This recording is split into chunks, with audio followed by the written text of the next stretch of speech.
Trib Live High School Sports Network is the official video and audio streaming partner of the WPIAL. We broadcast over 2,000 sporting events each year and cover 17 sports in over 170 schools. At HSSN, you'll find the latest in high school sports news, live and archive broadcasts, scores, standings, and much more. Trib Live High School Sports Network, your high school sports leader. All season, every season.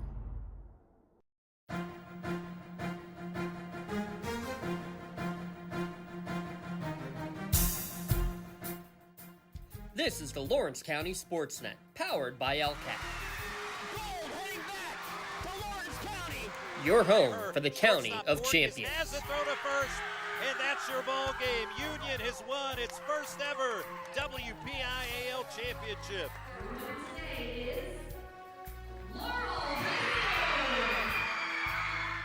There it is. Champions, the Static Lancers. Strike three. The Union Scotties, golden once again. One gold, not enough. How about 2 district gold and 2 state gold for the Lady Lancers? The top local athletes and the top sports moments all featured here, live or archived at lcsportsnet.com. 9 seconds. Anderson into the corner. It's poised for 3. Good! He turns the game. Look to throw again. Directing traffic. Going for the quarterback in the end zone. Touchdown! Featuring over 100 broadcasts of county events in over a dozen sports.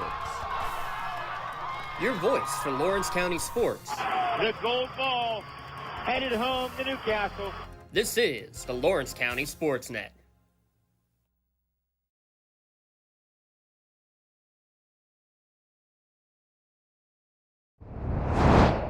Coming to you live.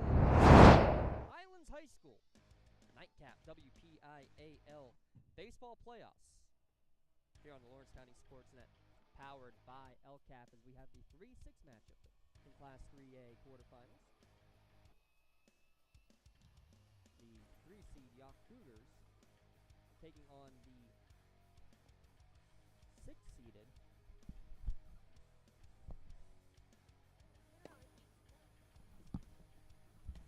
Let's try that again, coming to you live from Highlands High School. WPIAL playoffs, 3 versus 6 in the Class 3A division, as the 3-seed Yough Cougars taking on the 6-seed Neshannock Lancers. Tonight's broadcast at lcsportsnet.com and on the Trib Live High School Sports Network is brought to you in part by Maley Chiropractic, by the Red Zone, by Castle Asphalt, by Medore Bonner Law, by Pontius Insurance, by the Crane Room Grill, by Penn Ohio Bottled Water, by Health and Motion Physical Therapy, by Toshiba Business Solutions, by Western Pennsylvania Fall Baseball League, by Building Blocks Baseball, by the Tri-County Principals Association, by Lawrence County Child and Youth Services, the Lawrence County Community Action Partnership, and Something for Your Wall Photography. Mentioned 3 versus 6, and you're not going to find 2 more senior-laden teams. 12 seniors for Yough on the roster, 10 for Neshannock, and they all play pretty pivotal roles as Yough will start 9 seniors in their 10-man lineup. Neshannock will start 7 seniors in their 10-man lineup, and 2 seniors that will be on the bump here this evening with a battle in the semifinals and a berth into the state playoffs on the line. We'll get you the full starting lineups and start to break this one down when we return. Glad to have coverage. I'm James Dodson. We'll bring Richie Saragneeson when we return. It's WPIAL playoff action here at lcsportsnet.com and the Trib Live High School Sports Network. Contractors, the Department of Healthy Homes needs you. From small to large residential projects, you can help families live safer and healthier with the quality work you do. It's rewarding in more ways than one. Call LCAP's Department of Healthy Homes today. In need of a lawyer? Contact Medore Bonner Law, a boutique firm offering tailored legal services in over 120 years legal experience. County residents with strong family ties to the community, Jason Medore and Michael Bonner, established Medore Bonner Law to provide clients with legal expertise and personal attention. Guided by their professional staff, you can feel confident your rights will be protected. Call attorneys Jason Medore or Michael Bonner, or visit MedoreBonnerLaw.com for more information. Castle Asphalt and Construction is driven to provide quality, cost-efficient pavement-related services to Western Pennsylvania. Every paving or construction service at Castle Asphalt begins with a thorough site inspection of the area to allow their team of professionals to become familiar with the unique conditions of your home or business. Once the site inspection is complete, Castle Asphalt provides you with a detailed plan of the design, cost, materials, and time of completion, so you know exactly what to expect during your construction. Visit castleasphalt.com to request a quote for your next project and make your dream design come to fruition. Don't get left out to dry. Call the Penn Ohio Bottled Water Company for the fastest and most efficient bottled water delivery service in the area. Penn Ohio offers bottled water ranging from 16.9-ounce bottles to 5-gallon jugs, perfect for your next event or office water cooler system. Also, don't forget to ask about their custom labeling options. Visit PennOhioBottledWater.com for more information and to get a quote on their delivery services. Whether it's at home, in the office, or on the sidelines, Penn Ohio has you covered. For 20 years, Melee Chiropractic has treated athletes of all ages to help them get safely back to the top of their game. Melee Chiropractic has 3 full-time doctors in their office, and all 3 are former area athletes who have had to battle injuries throughout their careers. They want to help you get safely back on your feet. But more importantly, help stop the injuries before they happen. Prehab before you rehab.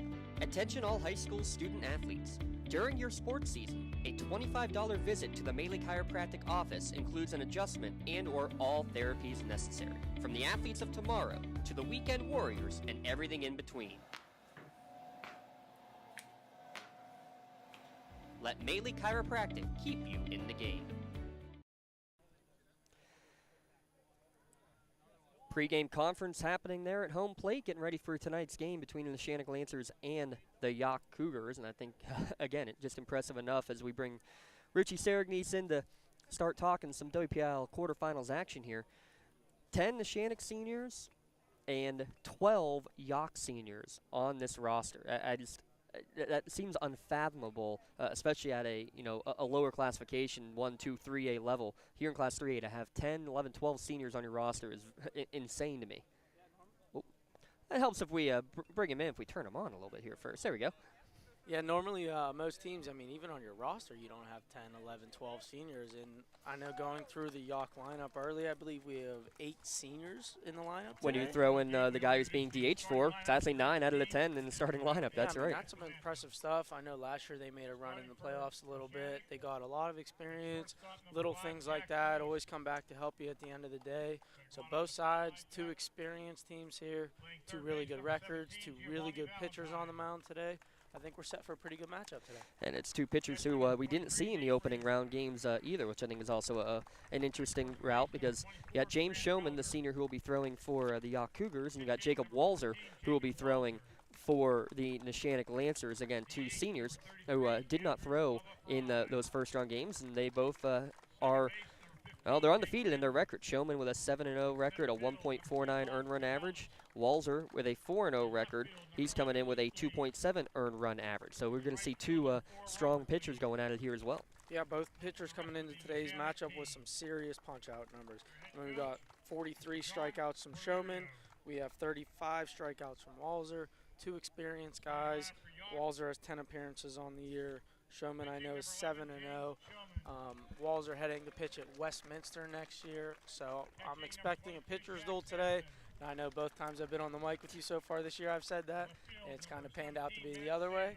But maybe today we could get that pitcher's duel. See, do I dare say it? Quick ball game today? Well, we did have a quick one over at Pullman Park earlier, and Jay Moe, my colleague for that game, he told me to remind you, Richie, that he did not say anything before the game, before that hour and 39-minute game. So we'll just leave that in either here nor there as you look at the brackets. Neshannock defeated Shadyside 6-5 in a 10-inning game, as Richie alluded to here, and on the other side, Yough, mercy rule fashion, a 12-2 win over Keystone Oaks in their first-round game, getting to this 3-6 matchup. East Allegheny already defeated Mohawk 5-4 earlier. Last score check, Shenango a rough 6th inning, now trailing Avonworth 9-2 late in that game. Riverside will be first pitch in about a half hour, so we'll keep tabs on that one as well. We're going to pause for the playing of our national anthem here momentarily.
Let's play some ball here from Highlands High School for our WPIAL Class 3A quarterfinal game, the 3-6 match between Yough and Neshannock.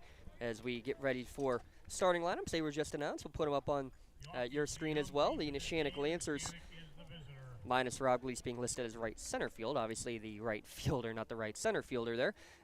The same batting order that we saw in the game against Shadyside in the first round, Yough, and with that, I think the big story has to be the walk-off single for the man who's been 2 all year, now moves down to the 7-hole, and when the time comes, he gets the big swing. Yeah, like I referenced earlier, Dom, a kid I know pretty well that always is working. I know yesterday he was down our facility working with his father for a few hours, just sticking to his approach, looking to go center to left center on everything.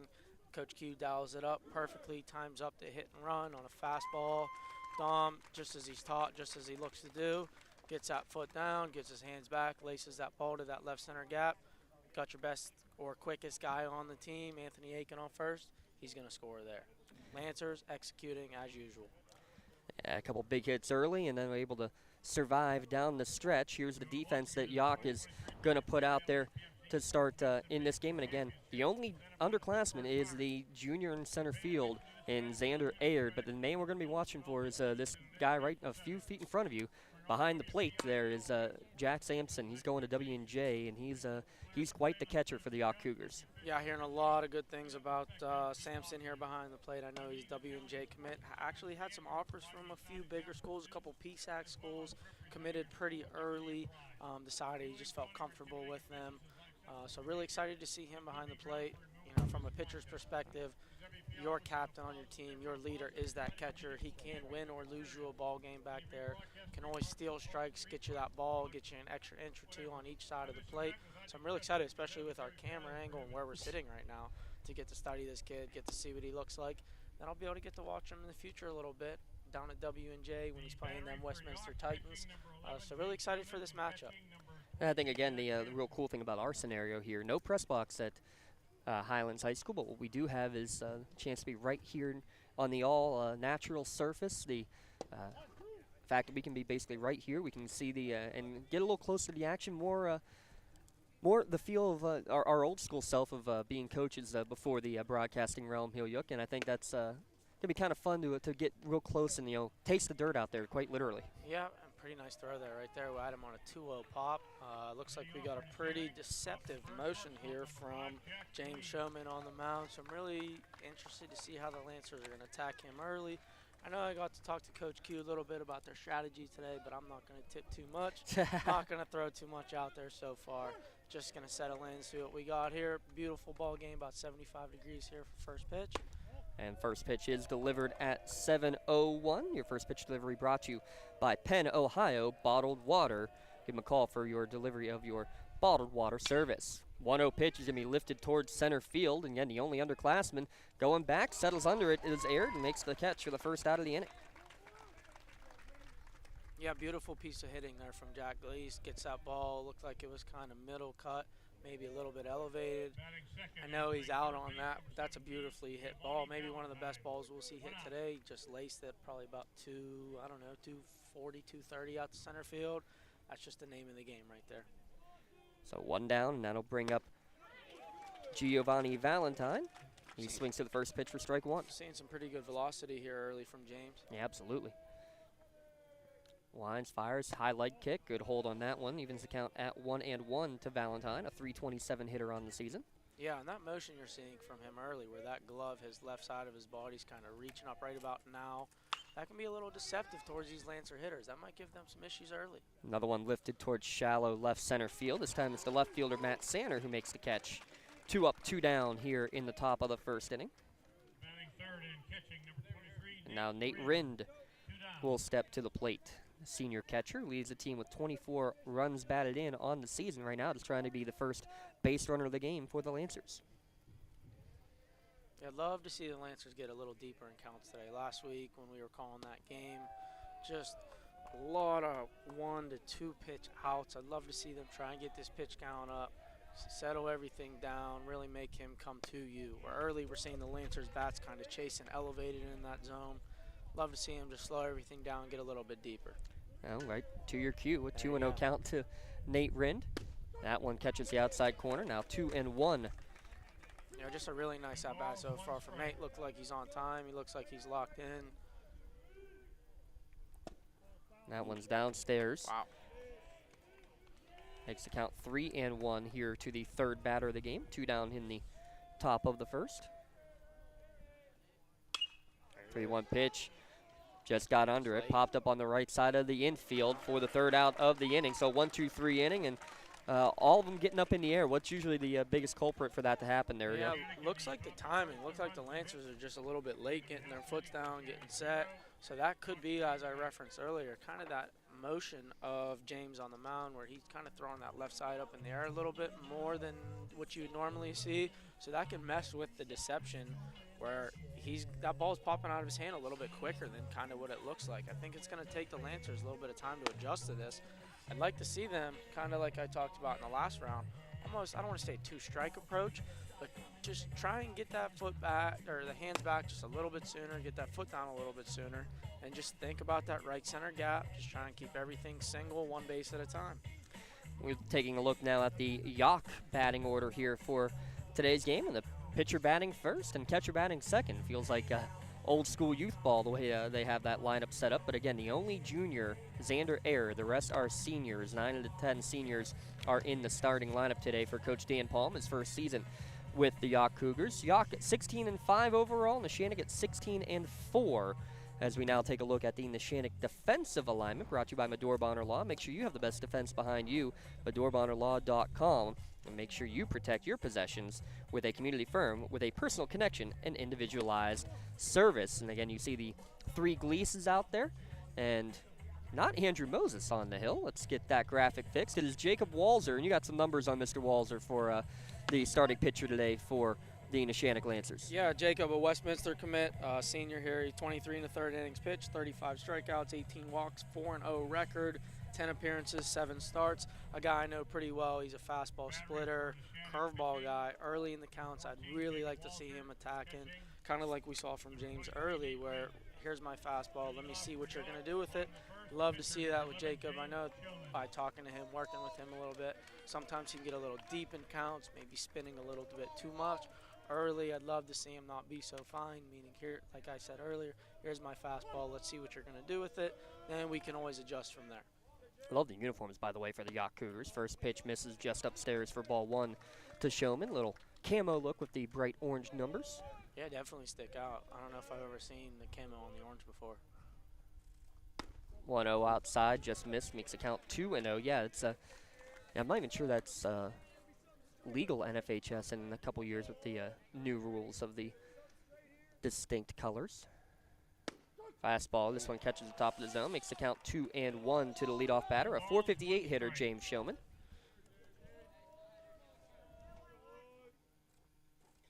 This one fouled right back to the screen, and just like that, count back even at 2-2. Yeah, we're seeing some good life from that fastball early, just like I talked about. Here it is. Let me see what you're going to do with it. All fastball here. I think we might go to something a little different, looking for either that splitter or curveball off the plate here. The 2-2 from Walzer. There it is. And there it is, called strike 3, and Showman knew it immediately. Yeah, he buckled him pretty bad. So if you're the Lancers, I know Coach Ladd over there is taking a note on that right now. When we come back to him in that second at-bat, when you get a guy buckling, and when I say buckling, you see his knees kind of falling to the ground, just completely fold. Next at-bat, when James is up, I'm going to throw that first pitch. I got to remember that if I'm Jacob and the Lancer pitching staff. And that one misses upstairs to Jack Sampson, 2-batter. We mentioned the W&J recruit leads the team with 12 doubles, 7 triples, and 22 ribbies on the season. Can't hold the swing on that one. Count even at 1-1. Yeah, that's a guy that wants to hit. You could tell just by the way he's in that box, digging in, really down in his backside a little bit. Love what I'm seeing so far. Good hold on that one as it bounces away from Rind. 2 balls, 1 strike. Should hear from our PA announcer giving us the count even. No official markers in terms of distance around here, but probably about 330 down the line is what I estimated. About 375 at least to dead center. This one foul tipped right through the glove of Rind. Count back even at 2-2. Yeah, this is, and what we're seeing here from Jack, I know I've only seen him swing twice, but this looks like the modern day kind of dropping that backside a little bit and just trying to hit a ball about as far as he can, not the single approach towards right center that I was calling for. Just missing downstairs on that one. The count will run full. 3 balls, 2 strikes. Yeah, and you're going to hear me talk about this today. Full count, 3-2. Throw your best, whatever you're most comfortable with, whether it's fastball, splitter, slider. Here, I want to see it. There's that good fastball. And it looks like it hit the batter in the box, so count will remain full here in the bottom of the first inning. That's Coach Yough right there. Tempo, tempo, tempo. He wants his pitchers moving quick, keeping that game going. Payoff pitch. Misses upstairs. 1-out walk drawn by the catcher, Jack Sampson. I have a feeling that you're going to see him run for himself. Going to W&J, you know he is an athlete. The first base runner of the game. That'll bring up Matt Sanner, the senior left fielder, hitting .481 is the left-handed hitting 3-batter. Swings through the first pitch, offering for strike 1. Yeah, we got an aggressive lead over there from Jack Sampson. I'd love to see Jacob maybe come set, hold him until someone calls time, or even come set and get a really quick move. That's pretty aggressive over there. It looked like he's a solid 10-ish feet, I'd say. Doesn't go on this pitch. Good block by Rind behind the dish. Count even at 1-1. You're struggling to locate that breaking ball early. That's something we're going to want to see here.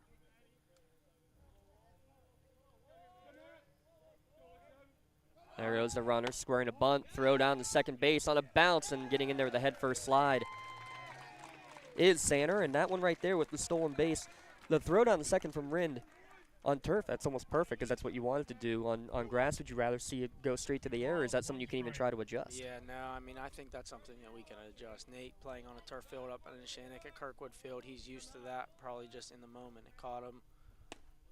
Love to see him get that ball and kind of think about throwing it right through the pitcher's head. You want to throw it right through his head. That should get you on target right at that base. That was your health and motion stolen base from Jack Sampson. Pickoff attempt to second, and just barely getting back in there at second base is Jack Sampson. By the way, it is a final real quick. Avonworth defeated Shenango 9-2. That is officially done for the year for both Mohawk and Shenango today. 3-1. Misses down at the knees. Didn't miss by much. No, looks like we're squeezing early. That looks like a tight zone. Going to have to adjust. I know Jacob's all around it. It's only the first inning, a lot of life left, but we're going to have to make an adjustment here. So 2 on, 1 down. Gavin Roebuck to the plate, senior shortstop. Yeah, 1 pitch away here for the Lancers and for the Yough Cougars. I mean, you're a single bleeder, as anything away from taking the lead early, throwing that first punch. And mentioned a little difficulty on the breaking ball. No difficulty on that first pitch strike. Yeah, that was beautiful right there. I think that might have been the splitter, if I'm seeing that correctly. I'll definitely trust your judgment. I have a little bit of experience with this pitcher on the mound. There it is again. Back to back. Great pitches, now 0-2 the count. Great pitch. To Roebuck, and now what's the mindset here? Yeah, so here I'm just trying to show him. So I'm setting him up for the next pitch, whatever this is, whether it's fastball or off speed, just get it off the plate. Called strike 3. Beautiful. Got him on the outside corner. Beautiful right there. What a sequence. So we start with that splitter, then we show that breaking ball, and then probably sitting, looked like he was sitting on a breaking ball or something slow, freeze him on that outer third. Now Xander Aird, junior center fielder, will step to the plate with 2 down. First pitch at the letters for strike 1. So after back-to-back walks, 4 straight strikes thrown by Walzer. Yeah, and when Jacob's at his best, he's simply getting ahead early. Got to throw that first pitch strike. Hopefully we're going to be around 60-70% with that first pitch strike, and then you can go anywhere. Just like that, you throw that good fastball first pitch for a strike, then you can get someone diving in the dirt just like that. Same thing. Now we're 0-2. I want this pitch off the plate. We're looking white lines elevated up at the chin just to set him up for that 0-2. Which direction will he go on the 0-2? Checks the runner a couple times. Delivers. Ground ball towards short. And it does take a rough hop, and there's going to be no play. So the runner going in front of him there, Yough. I think Jack had to sit back a little bit more than he really wanted or anticipated. And now bases loaded after the E6. Yeah, that's really tough for Jack. I mean, the base runner there did exactly what he's taught to do, where you almost kind of, I don't want to say stop, but you slow down to try and get in Jack's viewpoint of the ball just like he did, where then it takes that tough hop on Jack. Really nothing he can do there. It pops up, hits him in the chest. Does a really nice job of knocking that ball down. Tell you, the Yough Cougars are swinging today.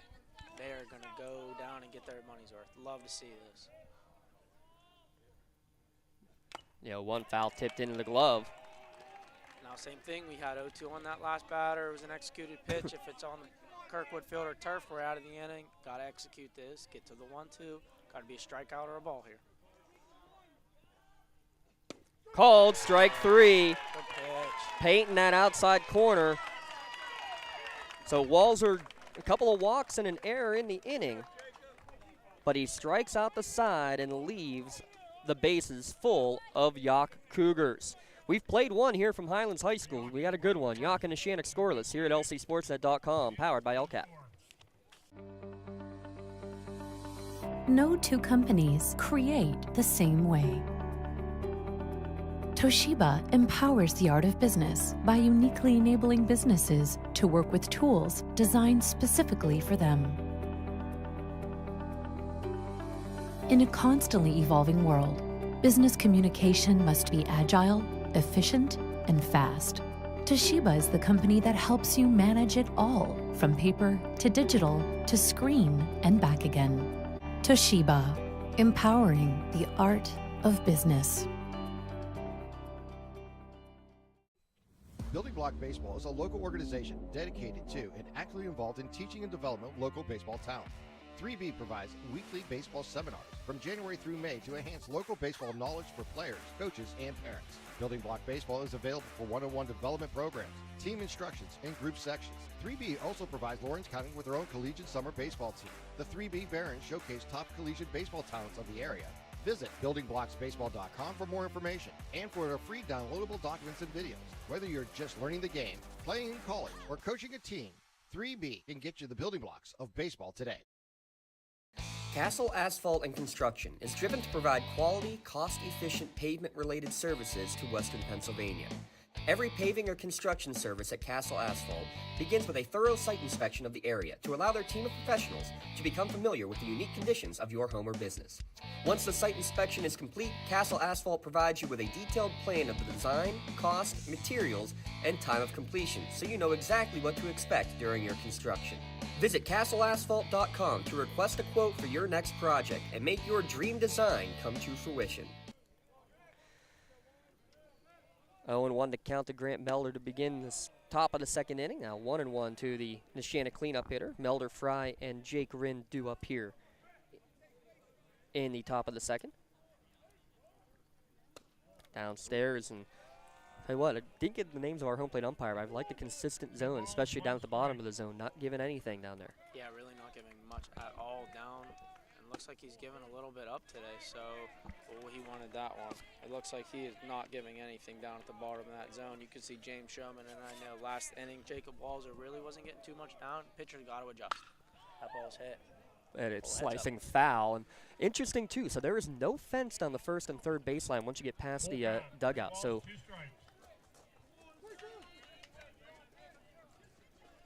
I sent that to the wrong one. Payoff pitch now here to Melder. Ground ball left side, taken on the high hop, and that's it gets through the glove of the third baseman, Werner. Yes, he is going to go. So leadoff man on second. Getting the ball on the ground and in play. And now We giving a hit or a I'm going to go with whatever Game Changer says here, because that's a tough one. I was actually blocked by the fence at the last second. I think that's one, though, that third baseman Aiden Werner will want back. Yeah, it looks like he just ate him up a little bit. He tried to kind of go behind that base instead of, you got to cut that ball off. You got to go at an angle towards that foul line. Just took a step a little bit too deep.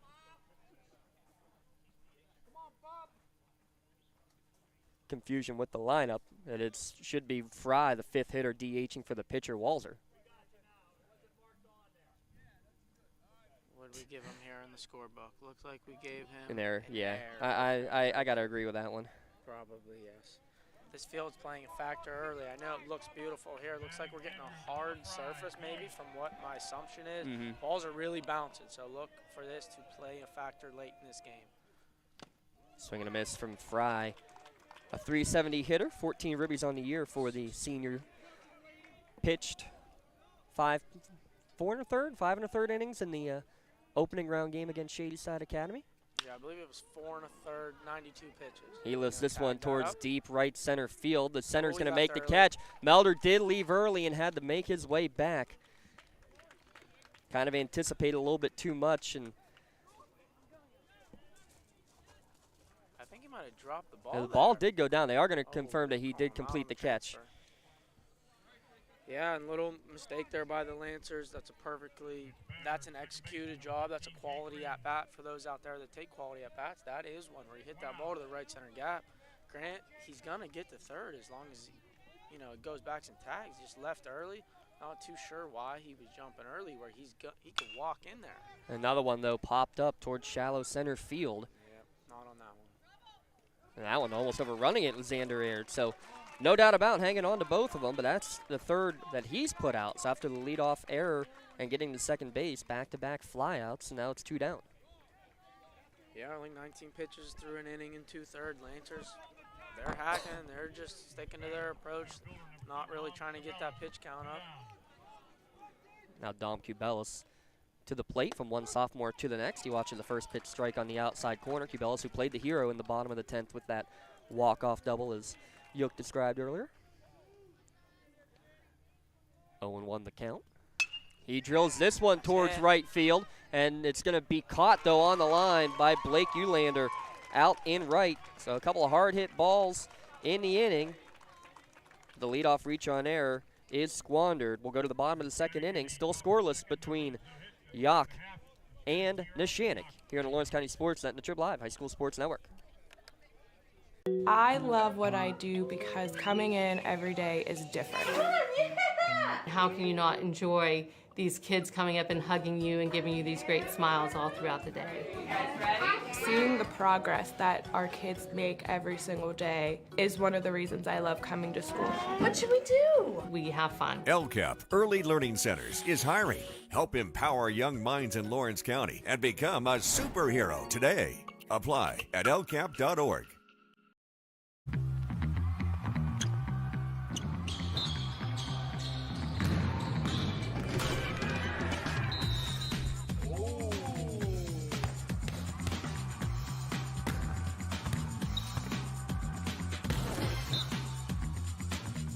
That was awesome.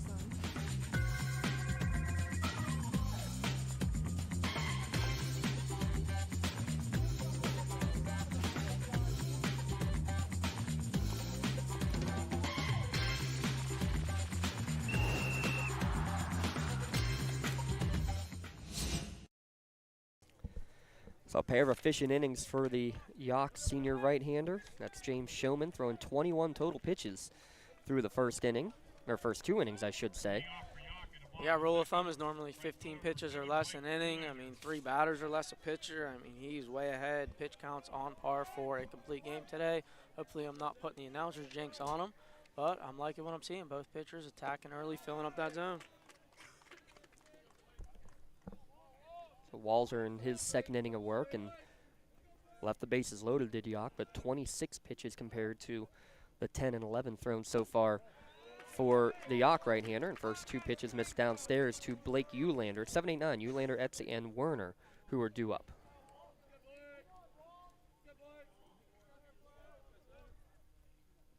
(2-0) upstairs, a quickly 3-0 the count, and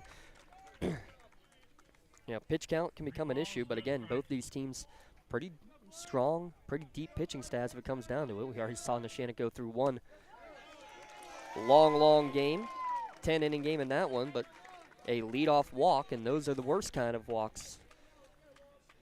Yeah, Walzer's going to have to adjust. We got 3 walks already in this game. They're going to have to earn it. No hits. He's got good stuff. He's got a pretty good fastball jumping out of his hand around 82, 83, 84, somewhere around there. He's got a nice splitter.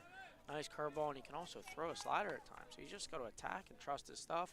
Looks early like we're trying to be a little too fine and just dot everything up. Squaring the bunt, Got but him. missing that. Now throw it on to Run first down. base. Got to go to second Third quickly. away. And the ball's thrown Going away to into the third. outfield. Now he's going to third. Can Luke get the throw in time? He cannot. So they had the pick off at first, but the throw from first to second went to the outfield.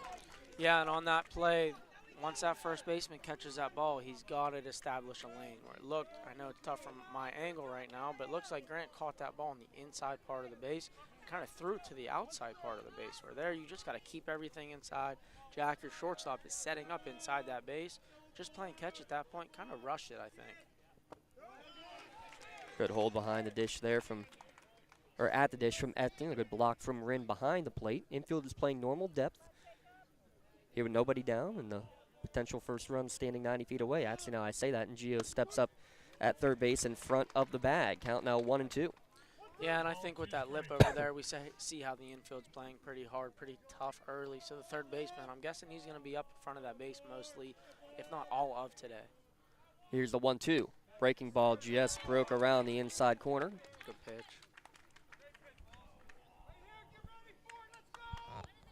Nine-hitter, Dom Maroney in the on-deck circle.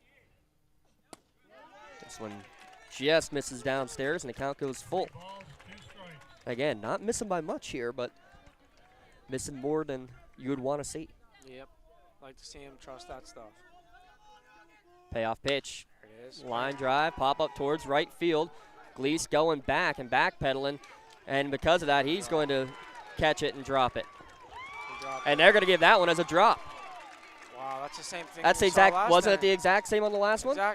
And they are going to have a conference. I think they're going to go and confer because I think for sure. Base. Yep, third base coach or third base umpire does rule yes. He saw a catch on the transfer, and I do think that is the right call on both of them. But a good job of executing, as you mentioned, though. Etsy gets it out to right field. The sacrifice fly 9 gets the first run in. Yeah, and for Walls, I mean, that's a good job. That's execution. I'd like to see him just continue to do that. That's really not on him. That's an unearned run, not going to go against his ERA or anything. Now here with no one on base, that runner's out. Yes. We got to flush it. Now, no more walks. You got the 9-hitter up here. If I'm Walzer, here's my fastball. Let me see you beat me. I mean, we haven't seen any hits so far. We've seen 3 walks and an error from the Lancers, kind of uncharacteristic of them. Got to settle in early. It's a playoff game. We cannot wait. 3 walks, 2 errors actually for Neshannock. You have the throwaway. The throwaway and the Gleese error early. So by the way, that RBI brought to you by Toshiba. 2-0 the count. Now, are you someone, because he went 4 straight balls from the windup, went to the stretch and was all right for the batter. Now goes back to the wind and throws 2 more balls. Hey, it's almost like he heard me here. Goes back to the stretch now. Yeah, he's feeling everything out, and I know he's primarily a stretch guy.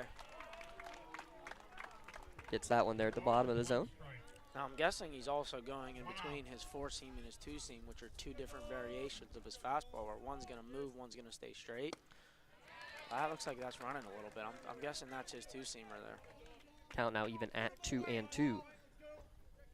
Yeah, so when you're just kind of not feeling it, you're really kind of just not scrambling, but you're just going through everything right now to see what's there. Once you find it, you got to stay there.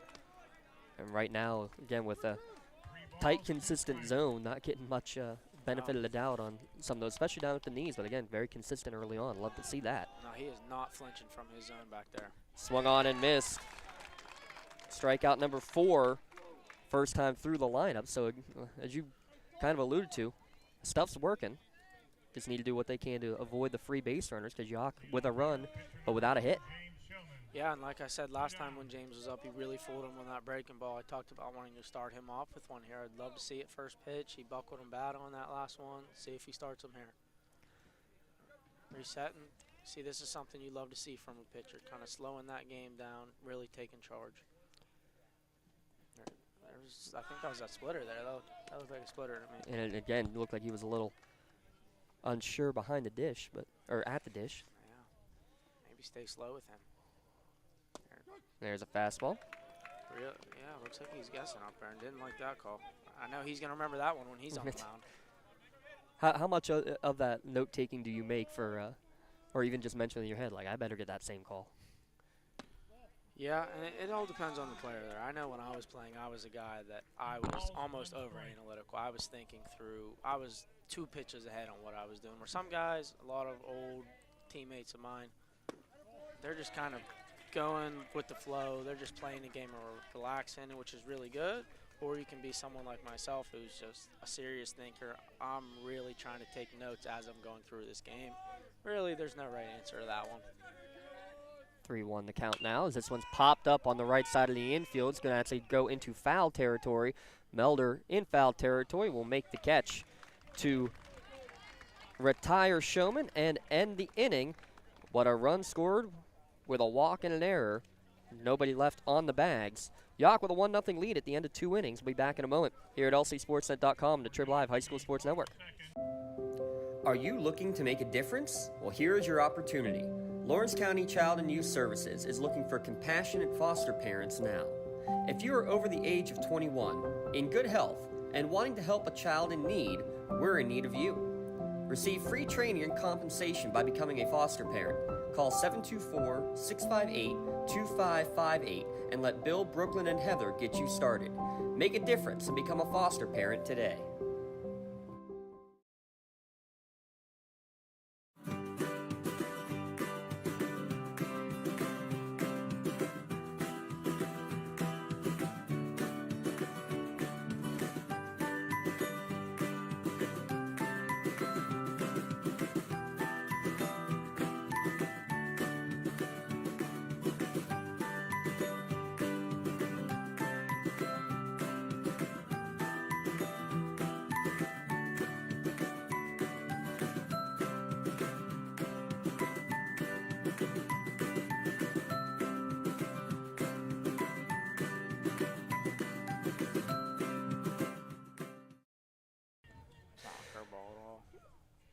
So through 2 innings, no hits on the board, 3 total errors, 3 total walks, all issued by Neshannock.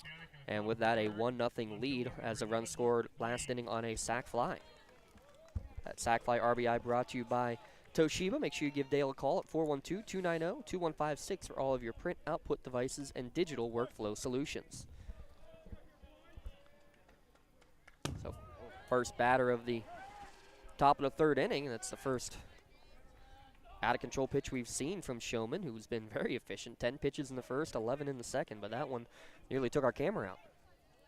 Yeah, I think that one got away from him a little bit. Same thing. That one brushes him back, too. Yeah, I haven't seen this from James so far. He's been first pitch strike on all but 1 batter, so he's 6 of 7 on his first pitch strike so far. And now, wow. Now 3-0. He wanted that one. I think that's the one from his last at-bat last inning that he was a little upset with. You see a little body language. I kind of understand it, though. And then 3-0 pitch goes.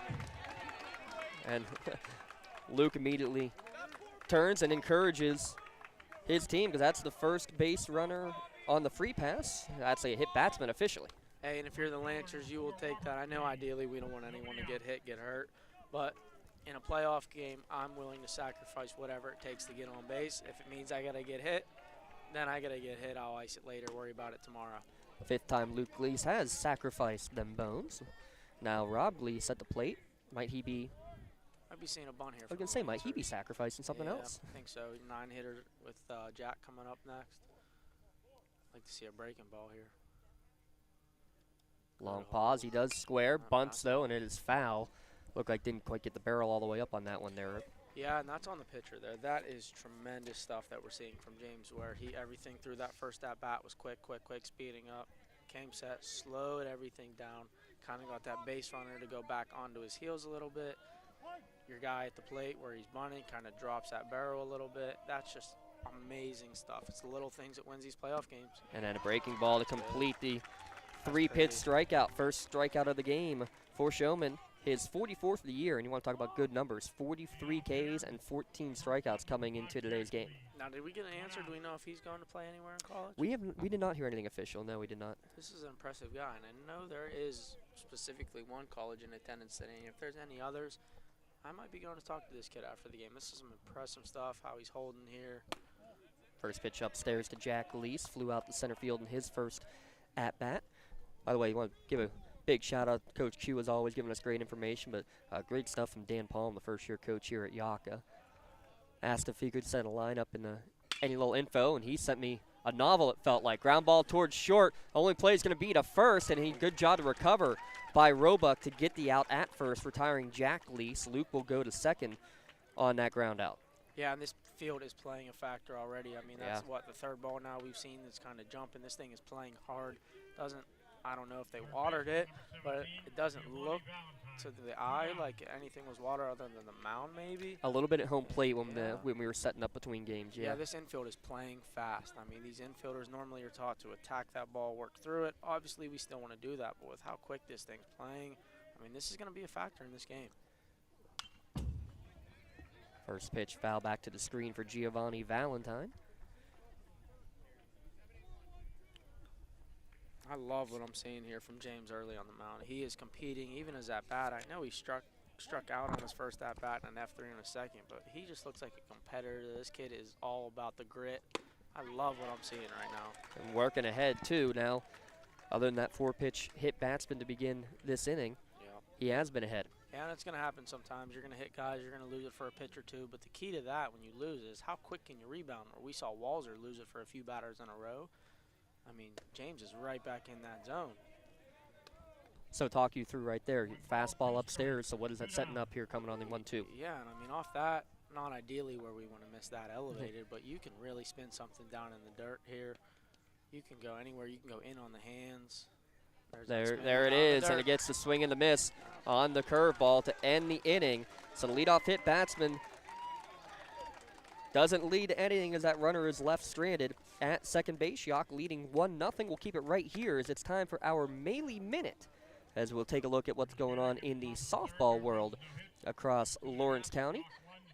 Here's what we got across Lawrence County. First off, let's start up in District 10, where Wilmington victorious today in their first round game. Last score I had was 7-0, actually. I'll double check what that score is, but they will move on to the quarterfinals, which will be coming up, or semifinals, excuse me, on Wednesday, hoping to get a chance to get to the championship, and again, another chance at Sharpsville. Class 2A, you'll have a pair of semifinal games, Laurel against Olsh, and Neshannock against Greensburg Central Catholic. Those games coming at 3 o'clock and 5 o'clock North Allegheny on Wednesday. And tomorrow, Union in Class 1A semifinals will be doing battle against Chartiers Houston for a chance to make their, chance to repeat again as WPIAL champions. And big shout out again to Mohawk, Elwood City, and Shenango, who had tough losses in their WPIAL playoff games. There's your Melee Minute, brought to you by Melee Chiropractic, keeping you in the game as we keep you informed of the goings-on in Lawrence County softball. Yeah, we got to see Walzer settle in here. A lot of walks so far. What do we have? 3 walks so far. We got 2 errors for the Lancers. They got to settle down. A little uncharacteristic early. First pitch breaking ball inside. Yeah, and with how James is throwing on that other side, if you're the Lancers, this cannot go past 1.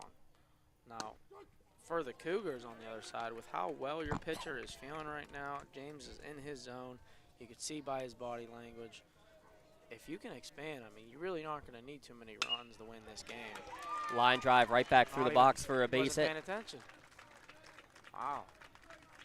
I don't know if Rob Gleason out in right field saw that ball off the bat. I think it just came off the bat that quickly, and I think the other part of it too, though, is you saw Sampson, after he hit the ball, he actually spun a tire in the box and went completely down to the ground. I wonder if something went haywire there in terms of just the eyesight. And we're going to have a Pontius Insurance trip to the mound here from Coach Quillera. Make sure you take the time out and get the best rates on your home, business, life, or auto insurance by calling Dan Pontius, Jessica Weiland, or Tracy Giddings to get started today.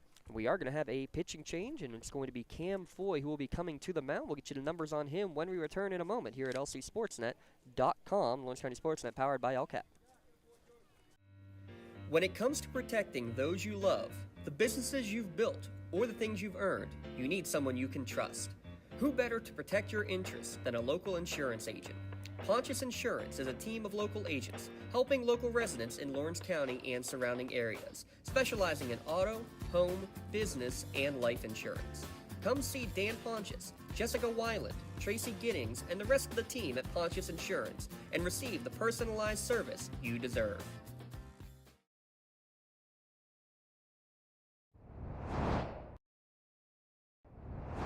When the high school season heats up, make sure you have the best gear to support your school. Head to the Red Zone on Wilmington Road in Neshannock for all your county sporting apparel needs. From sporting goods to custom apparel to embroidery and more, the Red Zone has it all. Quality gear for all 8 schools in the County of Champions. Stop by and enter the Red Zone or visit them online at theredzonesports.com. Score big at the Red Zone. So the first hit of the game chases the Neshannock starting pitcher from the game. 49 pitches thrown by Walser. Now coming in will be Cam Foy. So the line not done on Walser, with Sampson standing on first base, but gave up 1 run. It was unearned on 1 hit. 4 strikeouts, 3 walks for Walser in 2+ innings, but again responsible for Sampson standing on first base. Now Cam Foy coming to the plate, and we saw him in his last outing. 10 strikeouts in relief. Now making a appearance number 6 on the year, another one in relief here for the Neshannock Lancers. Yeah, and if you tuned into that last game with Neshannock Lancers, you saw some electric stuff here from Cam Foy. Scoring to bunt is the 3-hitter Sanner, and it's missed for strike 1. Yeah, he's going to be a sinker slider guy, meaning his fastball, when I say sinker, it's going to go away from a lefty, so it's going to start in the middle of the plate, and it's going to just completely run away from the left-handed hitter or into the right-handed hitter. Slider's just going to go the complete opposite way. It's going to spin a little bit more. Another fastball that's foul away. Yeah, you're going to see some plus stuff here. Now, I mean, Jacob Walser, we saw some really good stuff. Cam, you're going to see some really good stuff. So we have a serious pitching matchup going on right now with Cam Foy and James Showman. That good slider. Another one foul back to the screen. Our crowd mic picking up the worst of that one. Yeah, and still 0-2, like I referenced a few times earlier, and both pitchers have been doing really good on their 0-2 locations. Really just trying to set him up for that 1-2 pitch here, throw something off the plate. It's a line drive, and so short hop taken by Gleason. Short to second for 1 to first, and it's going to get away. And this is where I really question why you can have a field here with no fence down the first or third base line for an overthrow at first base is going to be an automatic move to second, an automatic error. Yeah, and the Lancers are a little upset about that slide. I think they're saying that it was a pop-up slide, meaning the base runner, he went down and immediately came up. Kind of not breaking any rules there technically. Pop up, trying to get in the second baseman's way. Did his job, caused an uncomfortable throw there from Jake Grin. Threw the ball away. Another little mistake from the Lancers. What is that, 3 errors? 3 errors now, yep. That's really uncharacteristic of the Neshannock Lancers. You never see them booting balls like this.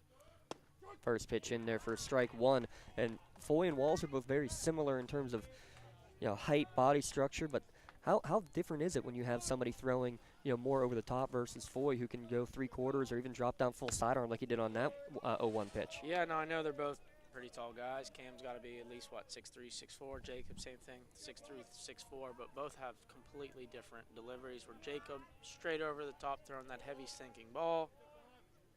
Cam, you're seeing that 3/4 arm slot where that slider is really going to run and get some horizontal movement there. Same thing up, what do you have, 1-2 here? 1 ball, 2 strike, yep.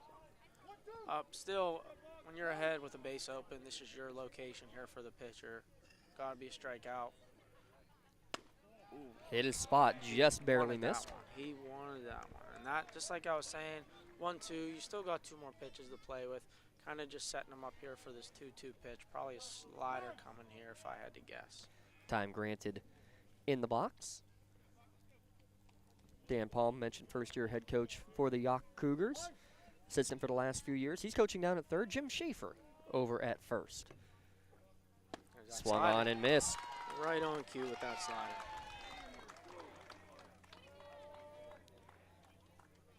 So that's the second out of the inning. And I'll bring up Xander Aird. Yeah, and as a pitcher here, you've got to understand that you have a base open. So a walk in this situation is not the worst thing. You've got to make Xander hit your pitch if you're Cam. On the other side for Xander, you're just looking, got to know what you want, where you want it, and just attack it. Foy with the inside move, easily back to the bag at second base is Matt Sanner. Fastball inside corner for strike one. I think that might have been a slider off his arm slot there. That thing looked like it might have bit a little slower. Now it's tough from our angle here, but. Again, I will trust the expert. I don't know if I'd say I'm an expert. Yeah, there's that. That one. There. That's the heater. Same thing. My man's getting ahead. He's feeling it right now. He's only on 3 days rest after. I don't remember exactly how many. 74. 74. I think I have it here somewhere. Yeah, 74 pitches on 3 days rest. This is some impressive stuff.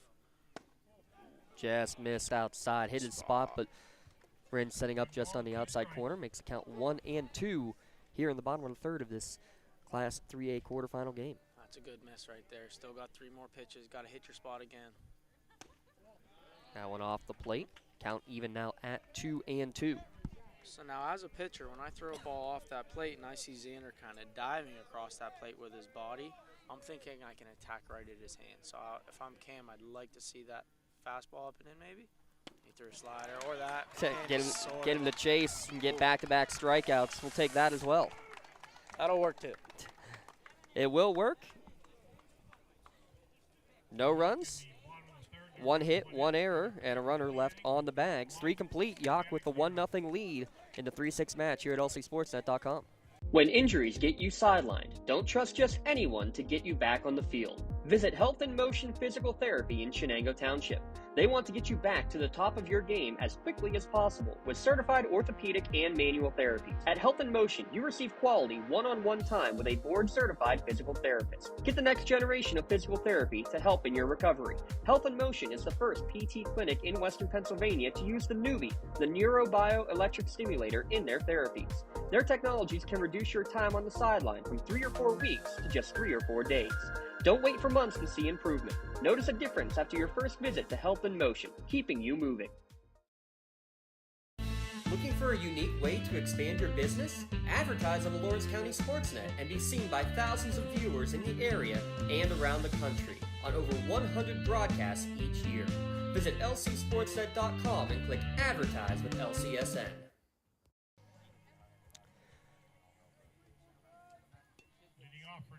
Top of the 4th inning, Neshannock and Yough in a battle. Only 1 hit on the board so far. It's for the Yough Cougars. They have a 1-0 run. That actually didn't come from the base hit. But now we get to the 3, 4, 5 hitters for Neshannock in the top of the 4th. And again, right back at it, working quickly. James Showman gets strike 1 at the knees.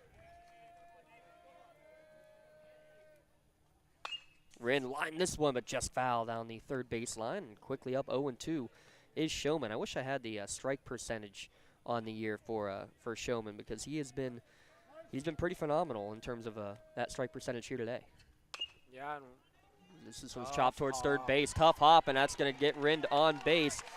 Ate him up, Aiden Werner at third base, and he did everything he could to try to get that one before it hopped the second time, just couldn't get there. Yeah, there's just nothing you can do there.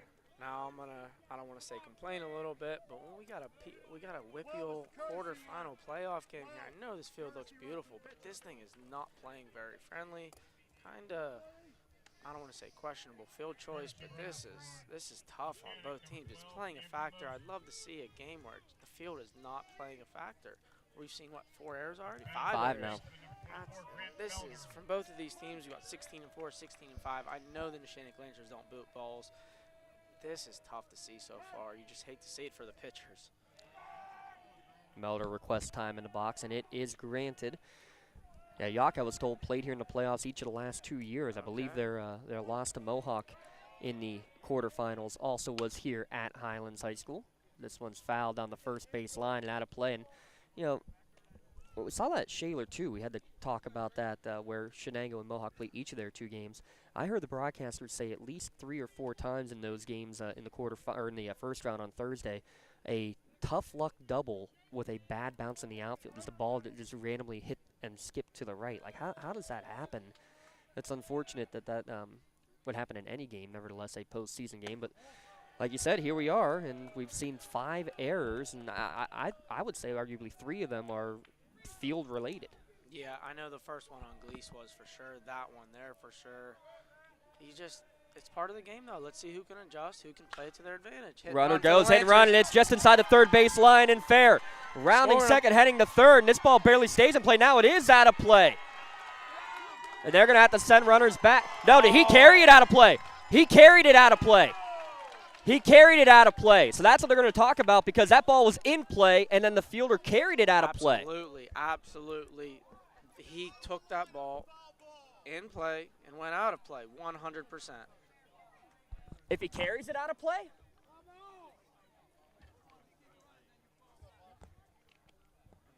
What's our call here? They're saying he has to go back to third base. What? I don't know about that one. He 100%, and we have a perfect viewpoint. That ball was caught or grabbed inside that white line, and he completely pulled it out of play. That is a questionable call early. Wow. It is a book rule double. Wow. And the Yough bench is complaining they thought it was a foul ball from the beginning, which that I thought was pretty clear was inside the line. Wow. But it is 10th double of the year for Grand Mountain, so both teams have a complaint going on right now. Yeah, this is a big at-bat here. Bubba Fry at the plate, and first pitch misses upstairs. So now let's see how everybody responds now. Yeah, and I know James is in a groove. He's feeling it. He's working really quick throughout this game. But in a situation like this, I'd love to see him slow everything down just a tad, take a breather, reset yourself, and then attack. Kind of like what he's doing right now. Just kind of slowing everything down a little bit. Because here, if that game speeds up, you're kind of just going to lose kind of feel of everything. He's doing a great job. Exactly what we want to do as a pitcher right now. The 1-1 to Fry, lifted towards center field, going back on it is Aird. He's still going back, finally makes the catch. Melder's going to tag from second to third, and Moses, the courtesy runner, will easily score. Your Toshiba RBI from Fry will tie this ball game.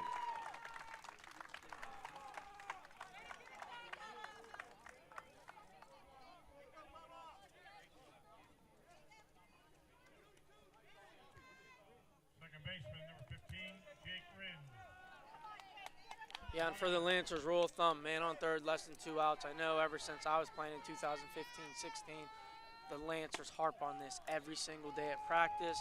Now the Yough Cougars are playing their infield up.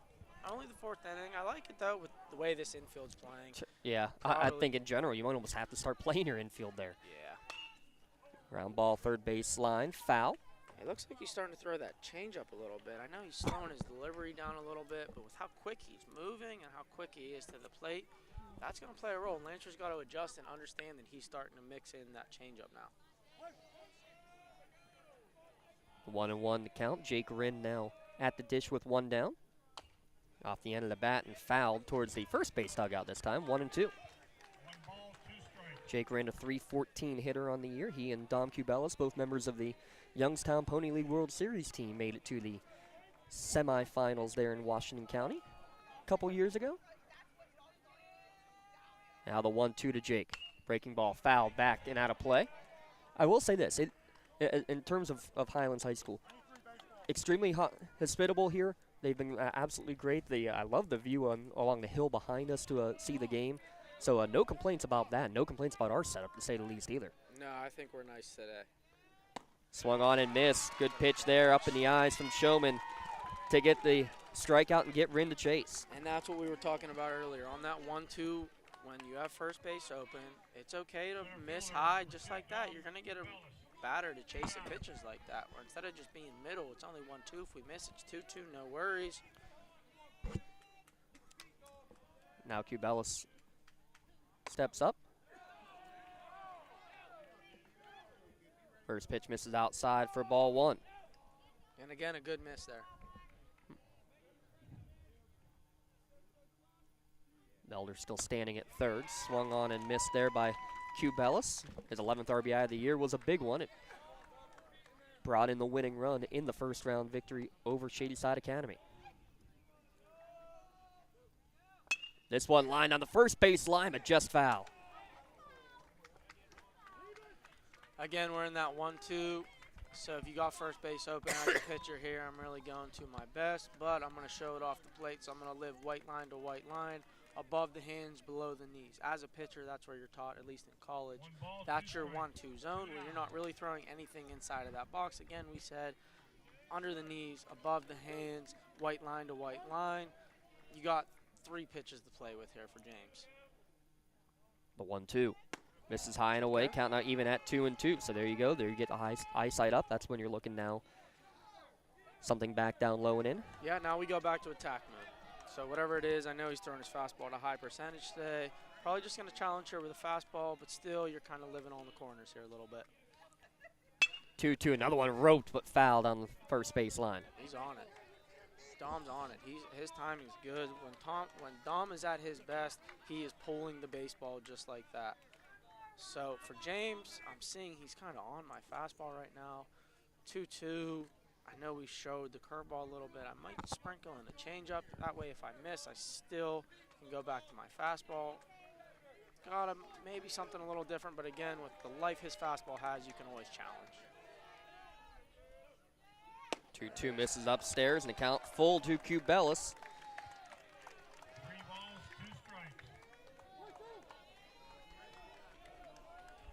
Payoff pitch coming. And he misses way upstairs. I don't think that was a breaking ball. I think that was a fastball. Lancers might have something. They're going to hold him. I know in this situation right here, I know we're in between batters, but something that a lot of teams like to do with a guy on third base, they're going to do anything to get that run in. Where a lot of teams, I know when I was playing at Neshannock or even at Cal U, a lot of times the third base coach would point at that base runner, meaning you're a dead sprint to first base after that walk. You're going to go right to almost where the second baseman is and completely stop. Try and sacrifice yourself, getting a run down as long as you can to get that runner third base home. Strike just catches the outside corner to Luke Leese, who was hit by a pitch in the third inning. Yeah, look for the Lancers to kind of do something here. We're calling out numbers. All our guys are looking at their wrists. I'm guessing something might be on here. Oh. Check swing on the... Nice breaking ball he has. Yeah, beautiful. Now, I believe I'm being told, and I hope I can get the answer to this, that James might be heading to a community college to play baseball somewhere. So I'd love to get the answer on this. I'm seeing some impressive stuff. If we have any colleges that are in the stands, I know there's a couple. There's the Lancers doing exactly what There's I a just box said. steal, so standing between first and second, and now Cubelis because I'm just going to let him go. And that's the perfect play from the pitcher. I really don't care about that guy. The only thing I'm worried about is that guy on third. I'll give you that base. I just don't want that run to score. In a pitcher's duel, that's it. Just step off and give him the base. And that's why. That's why you do it right there. My stuff is better than your stuff. Take second base all you want. I'm going to strike out on the next pitch. I love what I'm seeing from James. This is really impressive. That's his third strikeout, and he leaves 2 runners on base, but Neshannock does get a run across to tie it up through 3.5 innings. Tied at 1 between Neshannock and Yough. Back in a moment here at lcsportsnet.com and a Trib Live High School Sports Network. Whether you're hosting a big party, it's family dinner night, or you just need a place to go and watch the big game, the Crane Room Grill is the place to be. Need that something special for your upcoming event? Ask about the CR Brewing Company's custom brewing options to give your big day that personalized touch that your guests will never forget. Visit craneroom.com to see their full menu, or call in your takeout order now at 724-656-1553. The Crane Room Grill and CR Brewing Company, a winning combination. Castle Asphalt and Construction is driven to provide quality, cost-efficient pavement-related services to Western Pennsylvania. Every paving or construction service at Castle Asphalt begins with a thorough site inspection of the area to allow their team of professionals to become familiar with the unique conditions of your home or business. Once the site inspection is complete, Castle Asphalt provides you with a detailed plan of the design, cost, materials, and time of completion, so you know exactly what to expect during your construction. Visit castleasphalt.com to request a quote for your next project and make your dream design come to fruition. Bottom of the 4th inning. A lot of ones up there. 4 runners left on base for each team. 5 total errors. Unearned runs scored so far for both squads. And now coming to the plate for the Yough Cougars. And first pitch swinging, lifted towards right field. It's going to fall in for a leadoff single for Carson Pazinski. Pazinski, Etz, and Maroney, the 7-8 or Przetsky, Eulander, and Etsy, the 6, 7, 8 hitters due up here for Yough. Yeah, and as a pitcher, attacking first pitch, really jammed him there. Like, that's just tough luck. There's nothing you can do. Got in on his hands. He was late. As a hitter, you got to take a seeing-eye single, anything to get a run. Just, that's the name of the game right there. Now squaring the bunt, strike on the outside corner to Blake Eulander.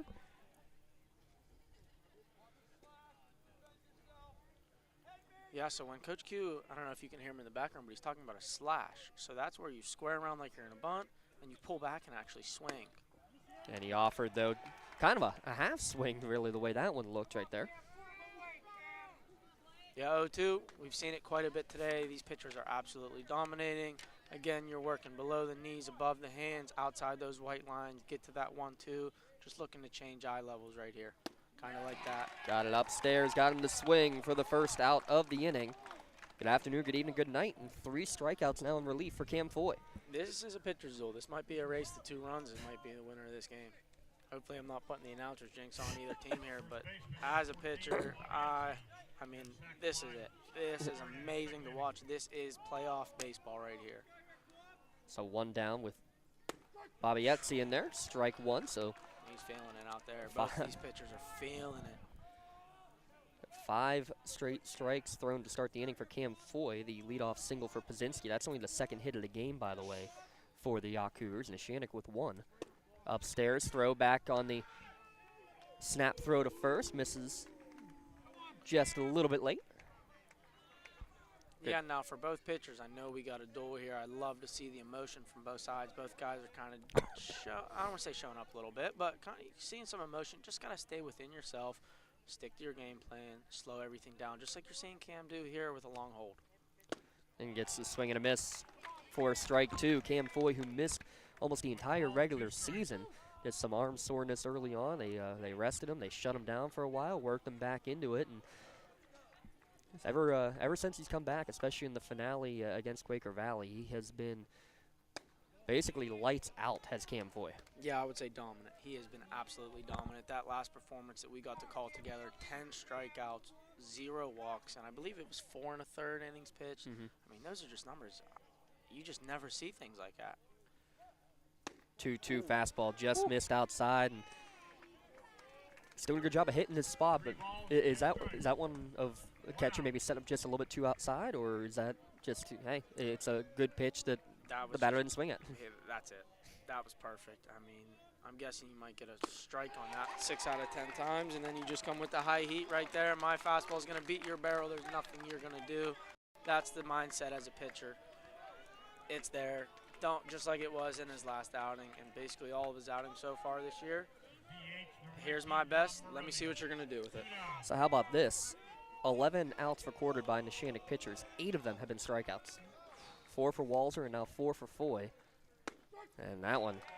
And that last outing, last game, didn't we have 17 strikeouts in the Neshannock pitching staff? No, ended up being 20 in the 10-inning game. So we're at how many? Wow. So we're at 28 strikeouts through basically 14 innings worth of gameplay.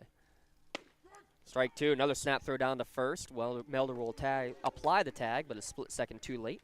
As again, Przetsky sliding back in head first. Now, I know I talk about slowing the game down a lot. That's only when a sequence where it's not going well. When you're grooving like this, how Cam is, and even James is on the other side, just go. Keep going. Keep the hitters off balance. There's a fastball upstairs. And that's the pretty 0-2 miss. That's it right there. You throw that 10 out of 10 times as a pitcher, 0-2, you're going to be successful. You're probably going to get a strikeout on that at least 3 or 4 times. From here, you can throw a slider off the plate or just keep challenging with that good fastball. There's a slider. Yeah, when those stayed upstairs, evens count at 2-2. And slider compared to a curveball is the more lateral movement rather than your natural 12-6 movement. So a different look, too, than what you see from the fastball versus the 12-6 curve. Yeah, on the slider, you're going to get more of a 3-9 break, just like you stated there. There it is again. There's swing and a miss. So the leadoff single, and then strikeout, strikeout, strikeout to end the inning and send us to the top of the 5th inning. We got ourselves a heck of a game and a pitcher's duel, to say the very least. Glad you can join us. We'll be back in a moment here at lcsportsnet.com and the Trib Live High School Sports Network. Coaches, success in the spring on the diamond begins all the way back in the fall. Get your team ready for the spring sports season by joining the Western Pennsylvania Fall Baseball League. For nearly 2 decades, the WPFBL has hosted some of the top teams in the WPIAL and beyond to hone their skills in a competitive yet developmental environment. Over 60 teams compete in a 6-week fall season, which features Saturday doubleheader games in your region, followed by the playoffs for just $250 plus umpire fees. Coaches can choose to play based on a geographic location and school size, and can choose to compete in the varsity division and to get accustomed to 60-90 baseball in the JV division. For more information or to sign up for the WPFBL, call League President Brian Zarenza or visit WPFBL.totalcamps.com. More and more, people are consuming information on screens. Businesses that want to engage, educate, or entertain clients are turning to Toshiba to provide inspired communication with digital signage experiences that attract attention in novel and entertaining ways. Information needs to be managed to be effective, and organizations can trust Toshiba to provide solutions for improved workflow, which help to securely store, organize, and manage information, whether in digital or physical form. Toshiba, empowering the art of business.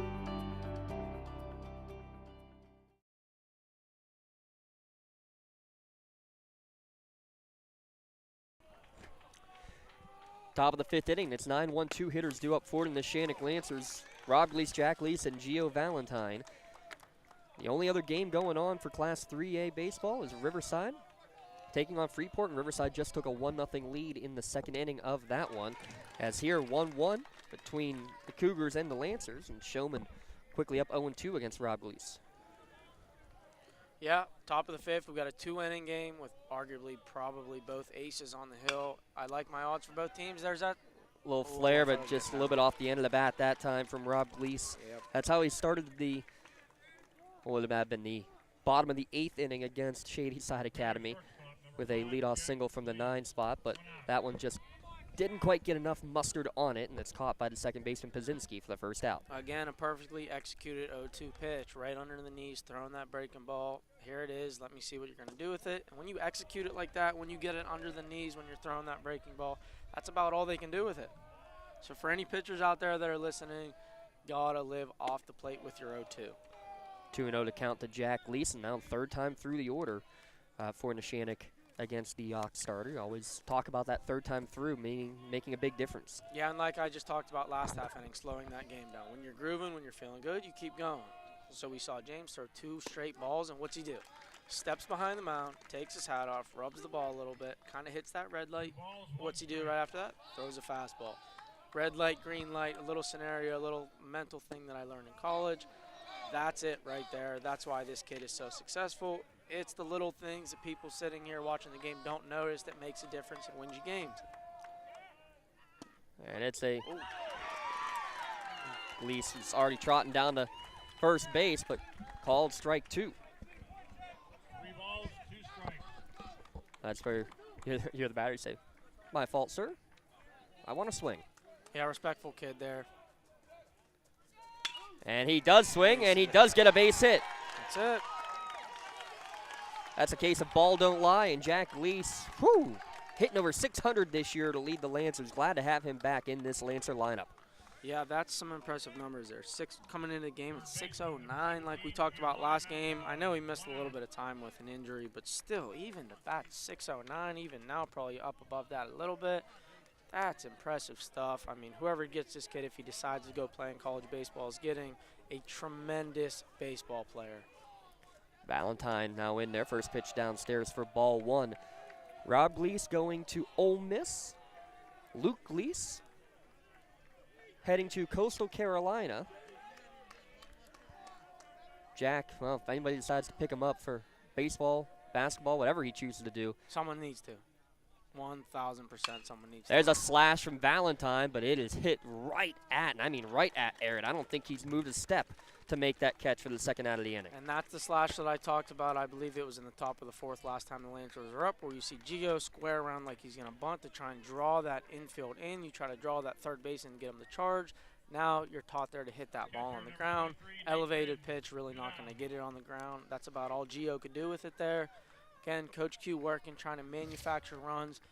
like I stated, this is probably going to be a race to 2. Coach Q pulling the slash out of the bag. I love what I'm seeing from both teams. And now 2 down, first pitch swinging as Wren flew out in the first, reached on an error, and scored the only Lancer run. Or actually, his courtesy runner technically did in the 4th inning. Yeah, and with what we have behind the plate and Jack Sampson, that's really limiting the Lancer game. And there they go, right on cue. Say that they do stealing. run, but the throw to second base went too high. Gleese, who looked like he was going to stop and try to make his way back to first base, but instead the throw just a little bit high and goes into center field. What do you know, right on cue, just as I was kind of spoken into existence there. Now, Jack did put the brakes on, like you see, where in that situation I'd like to see him just go hard and try and distract the shortstop or second baseman rather than put the brakes on, but works out. Lancer's got a runner in scoring position. Let's see if they can capitalize. And a 1-1 count for Wren. Ground ball towards third. It's going to be in the bread basket. Tough play. Now pumping, and Jackson going to run down, but there's nobody at third base. Nobody at third base. Gleese is going to get there. Runners on the corners. I have another courtesy runner out there while we try to determine exactly how we want to rule that one. I was just going to say, are we going another error? I mean, hard hit ball. This infield's playing tough. Our third baseman over there, and I believe that is Dom. He's holding his chest a little bit. I mean, he did everything he was supposed to do, actually. He absorbed the ball. There's really nothing he can do. How do we get a official ruling on we that? have not gotten the – I think you got to rule that an error as well, which means 3 errors for each team. That's so tough. We're up to 73 pitches now. That pitch count's getting up there a little bit.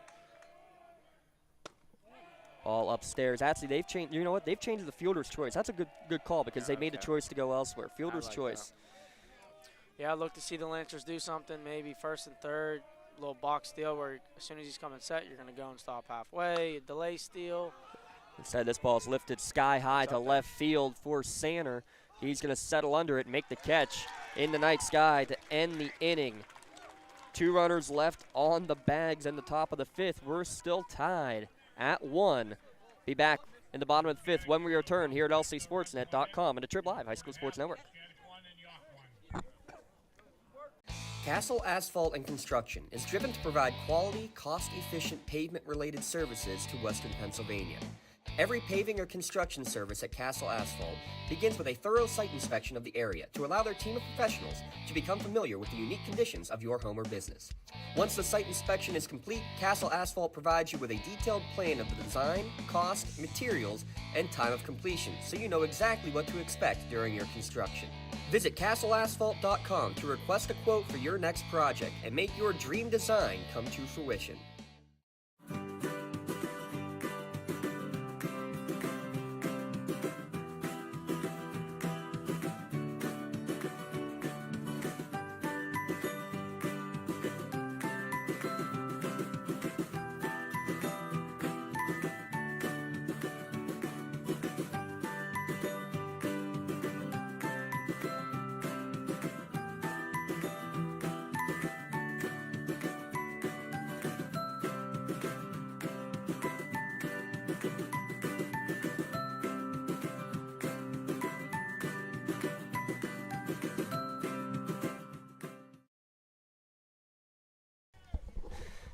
Bottom of the 5th inning, and Yough will bring up the top of the order, Showman, Sampson, and Sanner. So no runs for Neshannock in that inning, though you did see a couple of hardest hit balls of the night as they're going through the 3rd time through the order. That's what you're getting here for Yough, though it's only the 2nd time facing the reliever Cam Foy. Actually, 1st time for Showman here to face the senior right-hander in relief.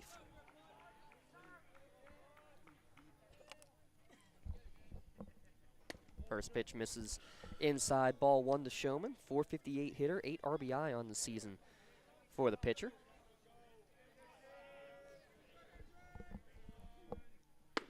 That one reared back and fired on that one. You hear the pop of the glove loud and clear. Glad you're joining us live or archived. The Lawrence County SportsNet powered by LCAP. Strike 2 called on the inside corner. Again, 1-2, make him hit your pitch. Living on that black here. That one upstairs. Evens the count at 2-2. Not a bad miss. Still got 2 pitches to play with. Now, if you're James, got to stay inside the zone. He's elevating a little bit, throwing that slider in the dirt. Can't chase. Called strike 3 down at the knees. Yeah, that was about middle. I think he just fooled him there. Probably sitting on a slider after that last miss. Tremendous job. 5 strikeouts for Foy in relief. 6. Check that. 6 strikeouts in relief. We got him up to what, 34 pitches now? 30. That was pitch number 34, yes.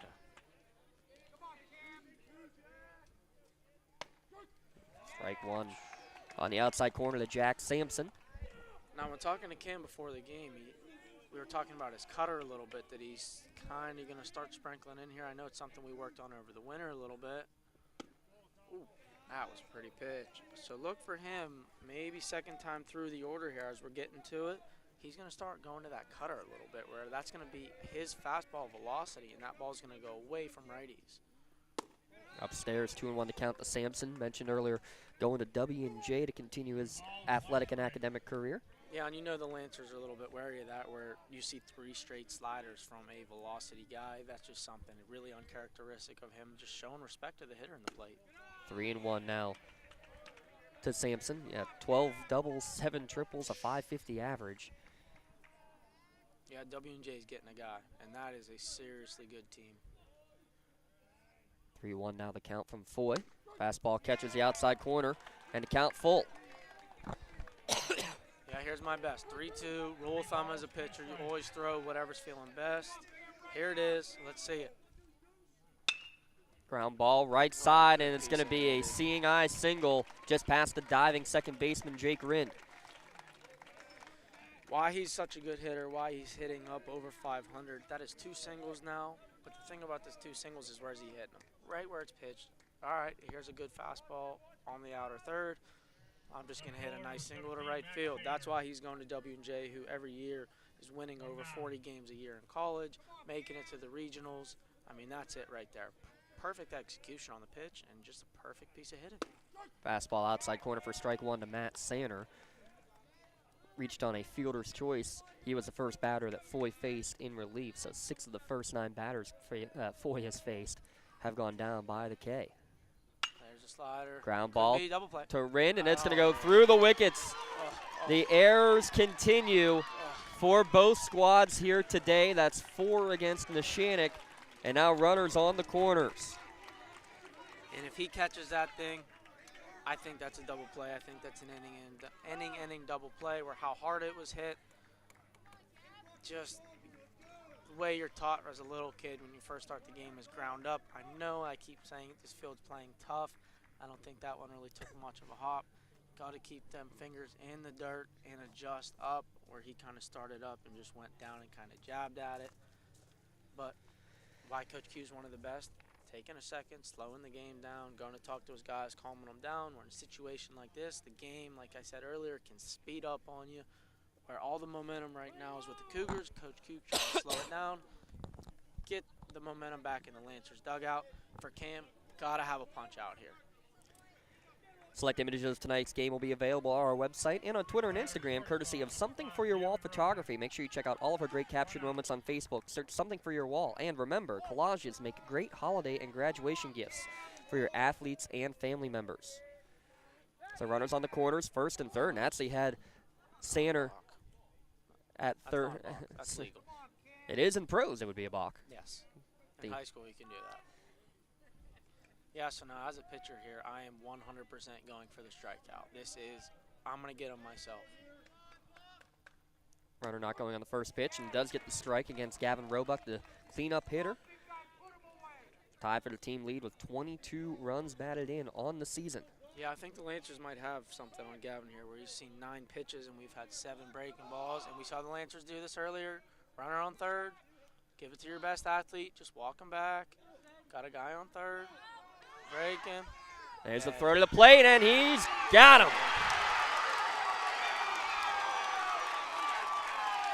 It's easy just to let that play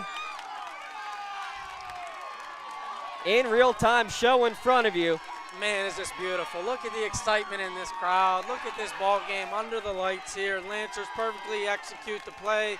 step off, runner on third. You know they're trying to bait you. Get the ball to your athlete, so you get the ball to your shortstop who's going across that field. He can see everything in front of him. Now, I know Jake Rand, the second baseman, made the throw, but it's technically the same thing. Your middle infielders are your best athletes.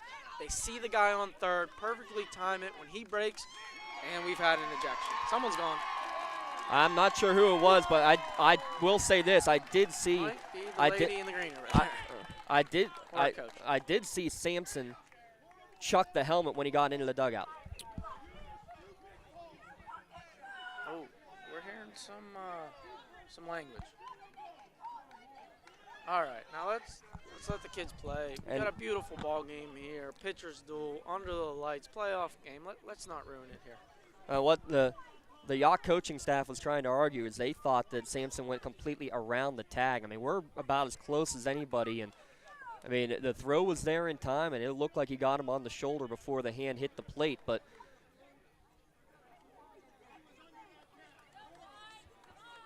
there's no way he was under the tag. If you want to say he got there before, that's an argument you can make, but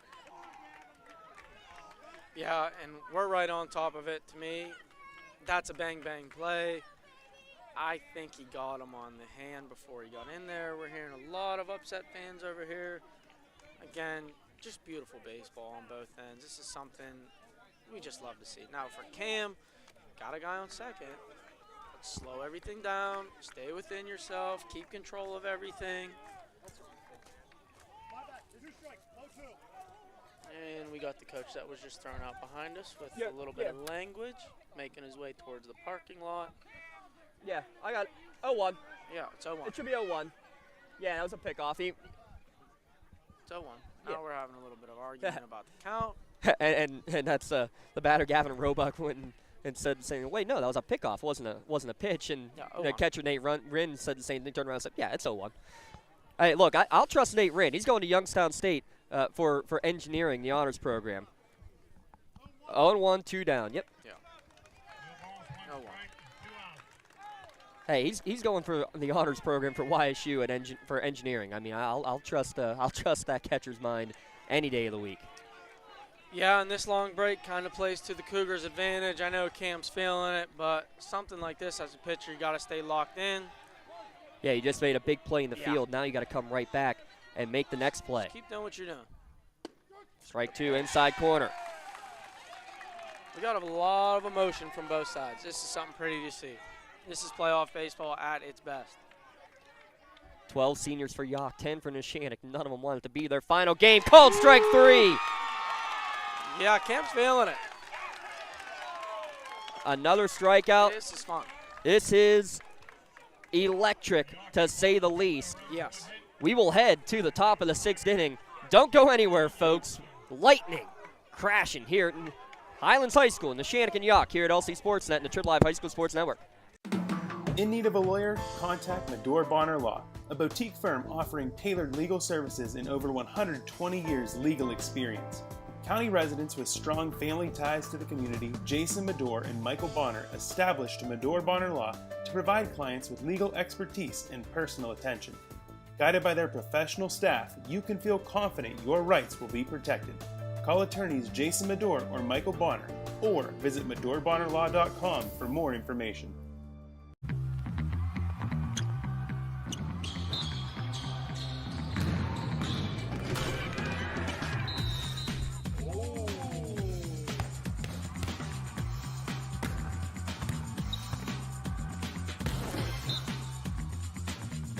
That was awesome.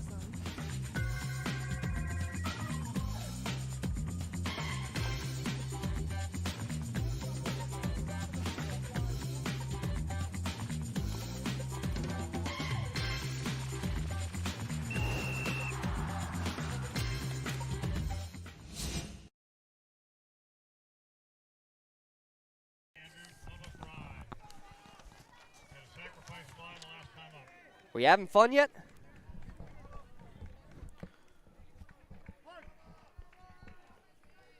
Bubba Fry will lead it off in the top of the 6th. Misses inside for ball 1. An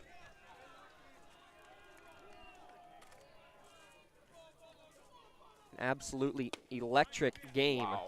And that one misses downstairs, makes the count. He is not flinching from that. That's a tremendous location from the pitcher there. I don't know what more you're asking for, but he's been consistent with it. So he has another 2-0 pitch. This one's grounded inside the line down the third base line. This is a fair ball. Fry will round first and head to second. All the way to the fence it goes.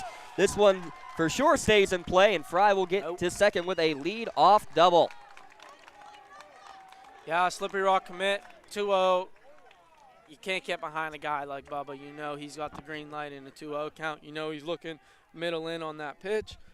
Just beautiful piece of hitting. I'd like to see James get back in his groove, start getting ahead again.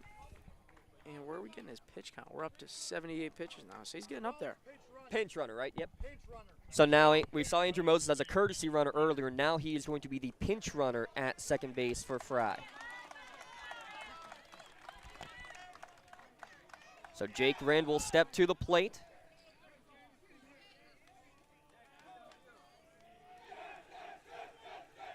The yes is coming from the Neshannock dugout there.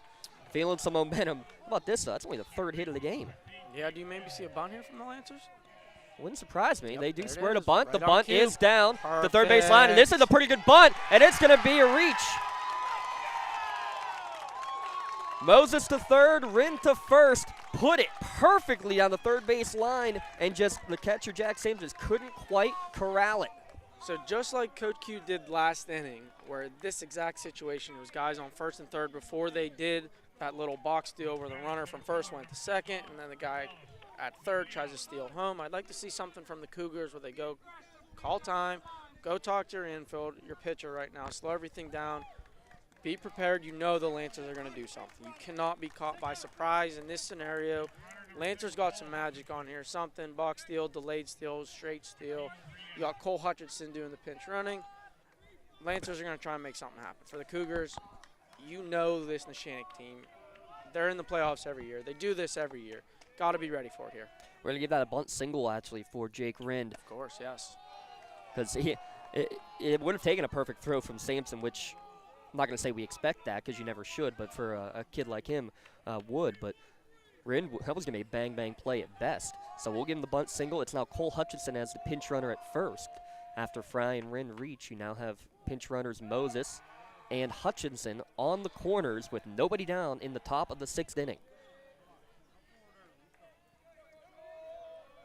Dom Cubelis at the dish. He's first pitch, or 1-0 pitch swinging. Evens the count at 1-1. What a beautifully executed pitcher. Down in that outer third here. Either a two-seamer or a changeup. I know it's tough for me to tell from this. I'm going to assume that was a changeup because this fastball got some serious life to it. Long pause, and now the delivery. Runner goes. It's fouled back to the screen. Count now run 1 and 2. I think that's the same hit and run that you saw the Lancers walk the last game off. You know Coach Q trusts Dom Cabellis with the bat in his hands. Fastball count 1-1. You're guessing fastball again, Coach Q, and that's got to be at least the fourth straight time he's guessed, right? Just trying to get the ball in play here for the Lancers. It's now 1 and 2. Let's see Hutchinson not running on this pitch. Again, fouled back into the barrier. Again, like we referenced earlier, 1-2, it's your count. As a pitcher, you're staying above those hands. Dom, tremendous job choking up. I can see from right here, he's in his two-strike approach, getting a little bit wider, just trying to shorten everything up, not as big as a load. And he's fooled on a great breaking ball there. Great pitch, maybe the best of the day for James Showman to get the first out of the inning. Bar none, the best breaking ball he's thrown today. We got, what, 1 out now? 1 down, 5th strikeout of the game for Showman. Up to 84 pitches now, yes. So he's still got about 20 pitches, a couple more. Now for the Lancers, like we said earlier, guy on third, less than 2 outs. Got to shorten up, get in on that plate, put a ball in play. And if I'm James on the mound, I got to punch him out here. I got to strike him out. Already got 1. Now he's got Luke Gleese at the plate. He squares the bunt for the squeeze. And it's going to be the only play at first base. There's the Lancers being the Lancers. What did I just say about her ago? You want to talk about your Maley Chiropractic Play of the Game nominee? I think you just saw it right there. It's the RBI squeeze bunt from Luke Gleese. Scores Moses, who read it perfectly off the bat, too. Running with the pitch, made sure it was down. 2-1 Lancers. Now we're going to have a pinch hitter. Boyd Kurtz is going to step up. So this is going to be the third substitution of the inning. 11 is bad, and so should be 4.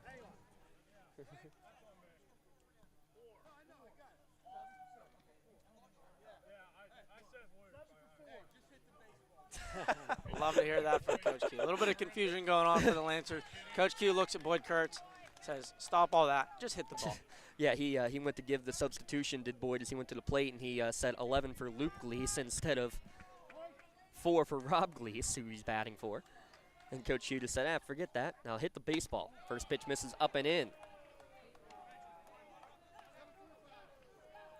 Again, when we were in that first and third scenario, I spoke it into existence. I know Coach Q so well. I talk to him almost on a daily basis.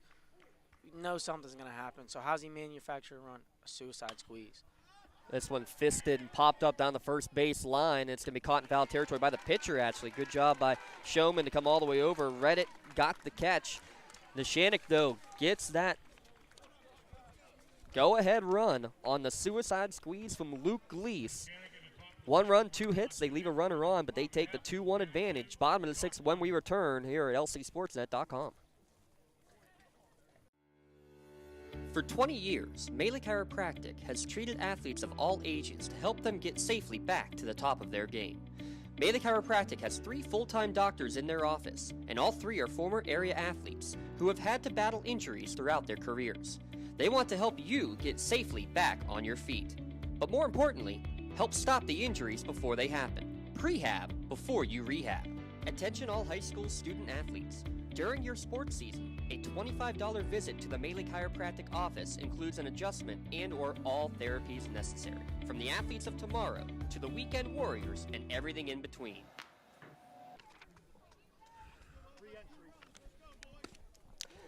Bottom of the 6th inning. Make sure this line's score is all proper here. Neshannock 2 hits in the inning, and they, well, let's just say that they strung 2 hits together. First time we've seen that today for either team, and that's also the first earned run of the game here, Rich. Yeah, and I'm looking at the box score right now. Cam Foy, 10 strikeouts in his last outing and 4 1/3. And how's he follow that up? 3 innings, 7 strikeouts, 0 walks. This guy has not walked, and I don't want to put the jinx on him. I don't even know if I want to finish this sentence, and I'm not going to, but this guy is attacking the zone. If you're listening, I think you know what I was alluding to here. And his first pitch misses off the outside corner for ball 1 to Xander Aird, a .337 hitter with 16 RBI for this high-scoring Yough Cougars team. They've put up about 7 runs per game on average. That one upstairs as well, 2-0 the count to the junior. Got to take a second, regroup. Red light scenario, meaning we're just taking a second, taking our hat off, stepping off behind the mound. Not so fine. Here's my fastball. Let me see you hit it. Right like down that. Broadway. Kind of like that. And again, those are the little things that I think a lot of young pitchers especially just don't get into that mind about that refocus that you hear actually being shouted out behind us right as we talk about it. This one's fouled out of play. Right off the light pole, coming right back and caught by Rin. That's an out, right?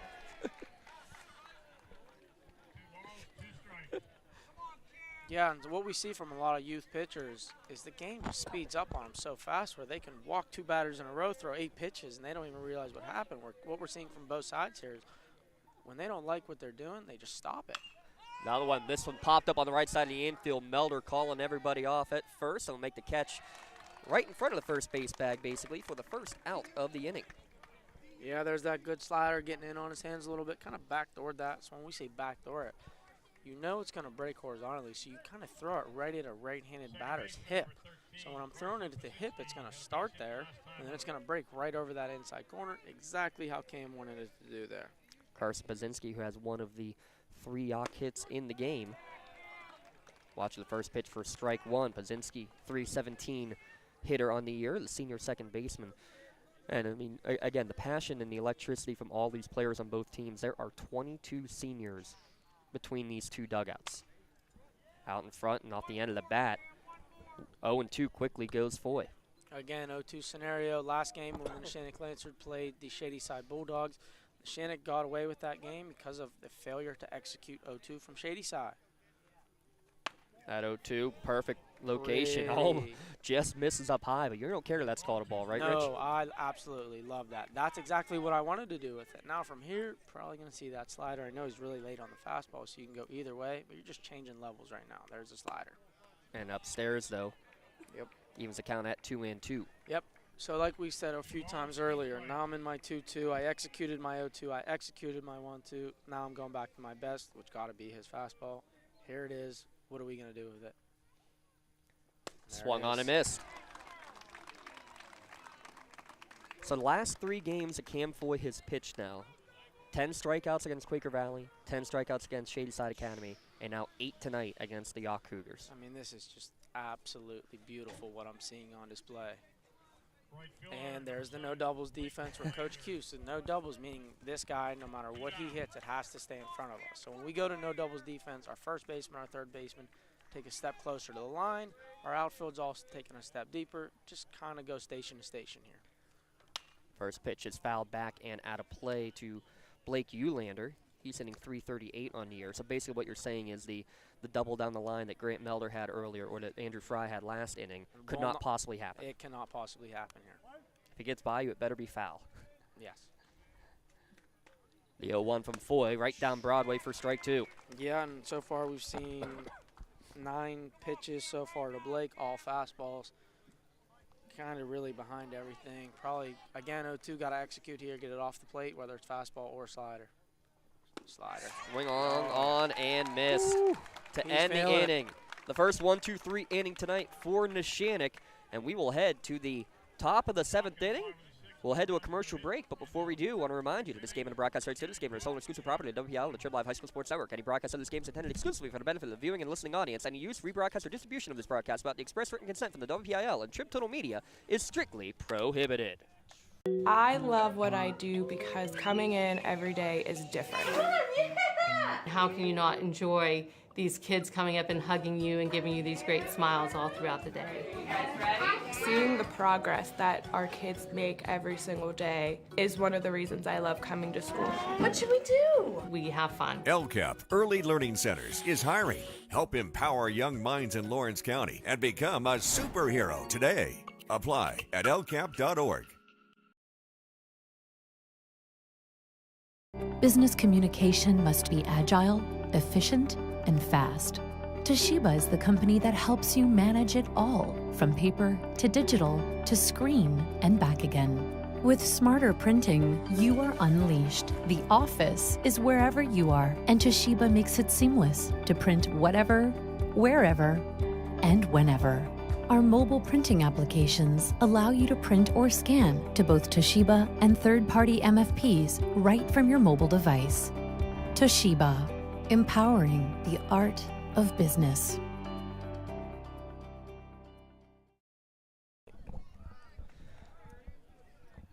Top of the 7th inning here. Neshannock trying to get some insurance with a 2-1 advantage. Trip to the WPIAL semifinals on the line.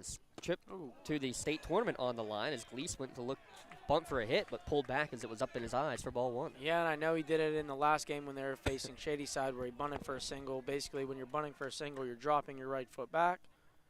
And that ball has to go basically on the baseline here or right against it in that grass or foul. You cannot have this ball anywhere towards the pitcher when you're bunting for that single. 2-0 the count. This one right down Broadway makes it 2-1. That was pitch number 89 on the. Okay. Or I'm sorry, no, 90. that was 90. Yep.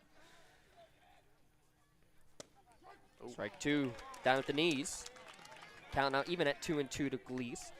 1 for 3 today. 7 ribbies on the season in his shortened senior campaign. He fouls this one back and out of play. But how about the basketball season that this kid had, though? Put up 38 in the regular season finale against the Mohawk, and then I think he averaged 30 in the playoffs. Yeah, what an impressive season this kid. Like I stated a few times already, he's just an all-around athlete. Brings the bat down there. Smart athlete as well. Yeah, sitting dead red here, meaning I know he's going to throw a fastball, especially after a miss like that where it doesn't look like he has the breaking ball, probably sitting fastball, just like that. And it's a line drive towards center field, and it's going to fall in for a leadoff single. That's it. You know what's coming there as a hitter, as a pitcher. Got to challenge my best on your best, as I stated many times throughout this game. When you do that, sometimes the hitter is going to get the best of you, as we just saw Jack Gleese do right there. Next batter is Giovanni Valentine. Couple flyouts and a strikeout for Gio. And you want to talk about a man who's been in clutch situations. Talked about it last broadcast. PIAL Finals as a sophomore. Scores the game-winning goal. He's a two-time PIAL champion. He's got numerous walk-offs to his credit. He's going to square to bunt, though, try to get a job done, but it's a popped-up bunt, and it's going to be caught in fair territory by the catcher. So we've seen lots of great execution tonight. That one, though, goes awry for the Lancers for the first out of the inning. Yeah, and when you're going to bunt, you want to keep the barrel like at an angle, almost like picture like a 45-degree angle where it's up instead of just flat. Where on that one, Gio's back kind of just got flat a little bit, and when your barrel goes flat, that ball's going to go straight up in the air, as we saw there. And when you have your barrel kind of at an angle, 45 degrees, the ball's going to go directly on the ground. Coach Kurt Latta calling for a play from the wrist coach before the beginning of this play, but it's a first pitch swing and a pop-up to the shortstop for the second out of the inning. So after the leadoff single, 2 pitches and 2 outs. Yeah, I think everything just happened a little too quick here for the Lancers, where Coach Q or Coach Latta was yelling there for something. Coach Latta kind of wanted Coach Q to put something on there. But when we're swinging at that first pitch, bunting, getting out on the first pitch, we just don't have enough time to put everything in. Grant Melder double. We got something going off behind us. And now we got a life flight helicopter, looks like out in the distance too. So we got lots of, not sure if that's just a life flight or maybe might be a military helicopter, not entirely sure, flying through center field. But yeah, you got the fire alarms going on behind us. It's been beautiful. This ball is roped towards deep center field, going back on it and making the over-the-shoulder catch. What a play by Xander Aird, keeping this a 1-run game. He turned, he sprinted, and he needed to, Yough. That was beautifully hit. I mean, that's about as good as you can hit a ball. That's the game of baseball. Sometimes you're going to lace it up, hit it about as good as you can. You're going to get out. Then you're going to hit that little bleeder and get a single. Just how the game goes sometimes. So we're going to head to the bottom of the 7th inning. Neshannock gets another hit and another left on in that inning, and Yough's going to come to the plate, and they're going to have the 8-9-1 hitters due up.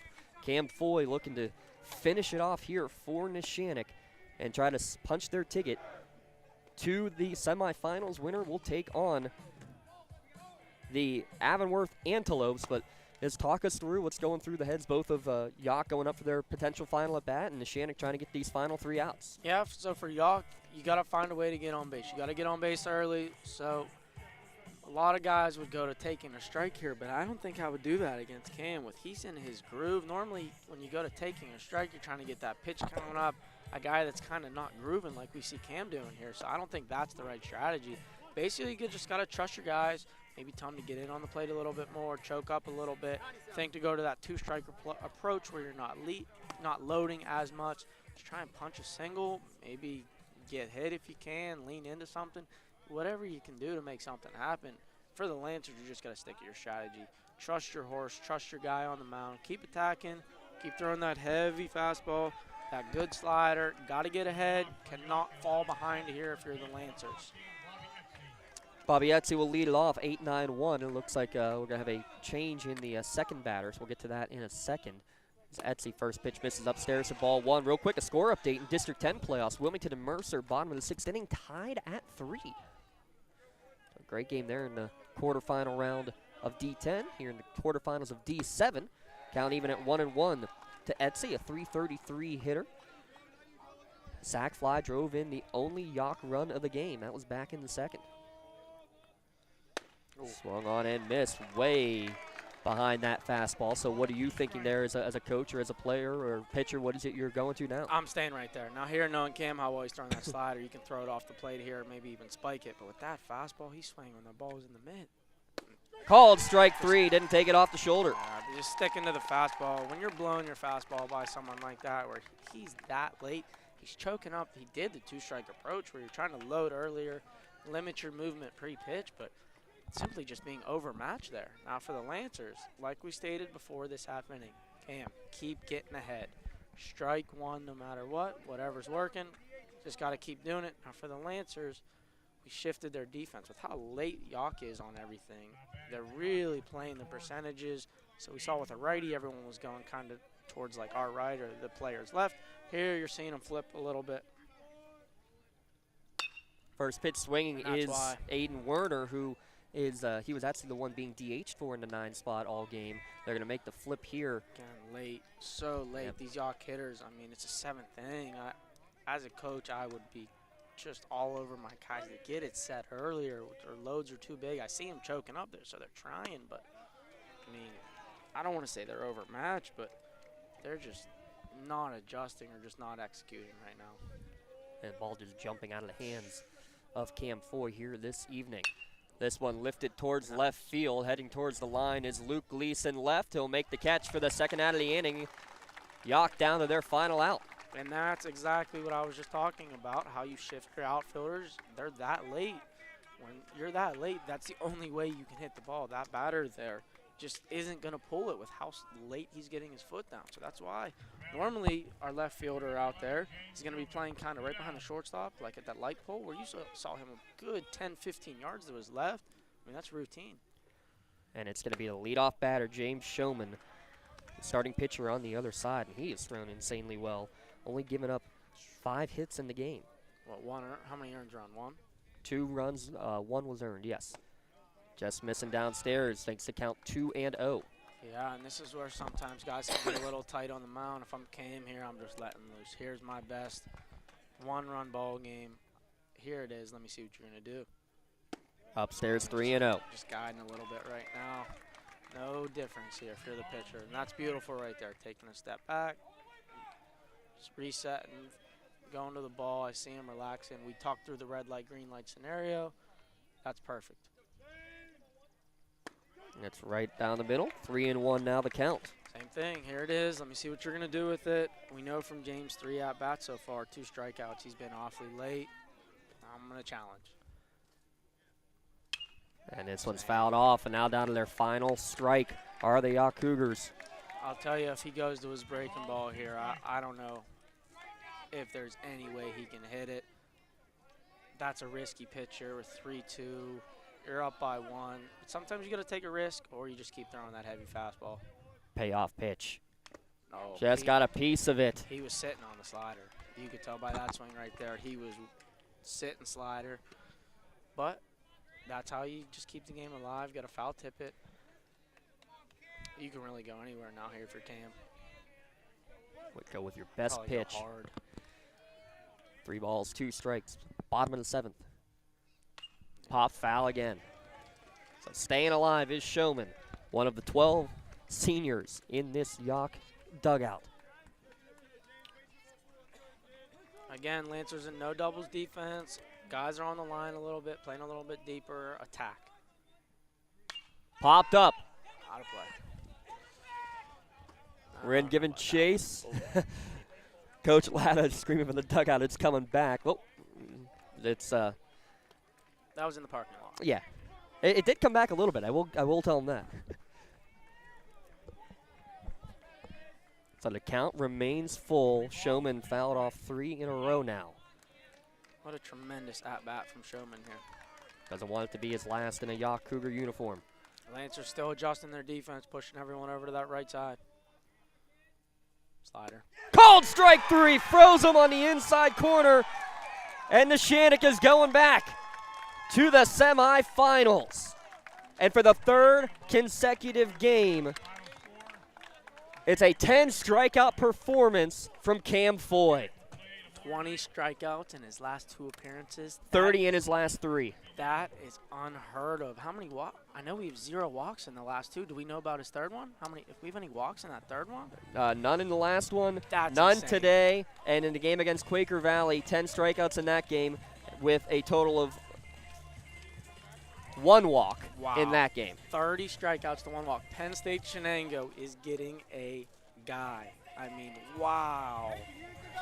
Their final score, Neshannock 2, Yough 1. We'll recap it in our post-game show when we return here at lcsportsnet.com and the Trib Live High School Sports Network.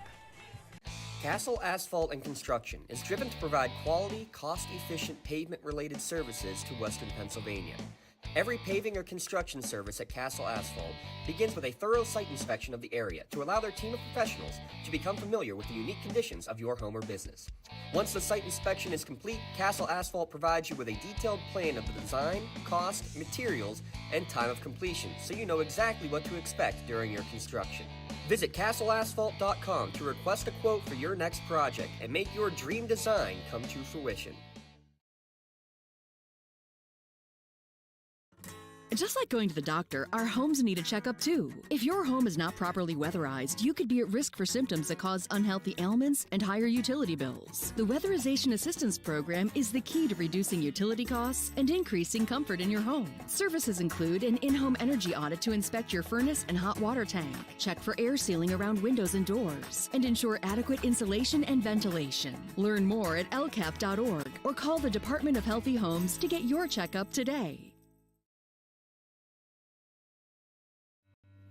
When it comes to protecting those you love, the businesses you've built, or the things you've earned, you need someone you can trust. Who better to protect your interests than a local insurance agent?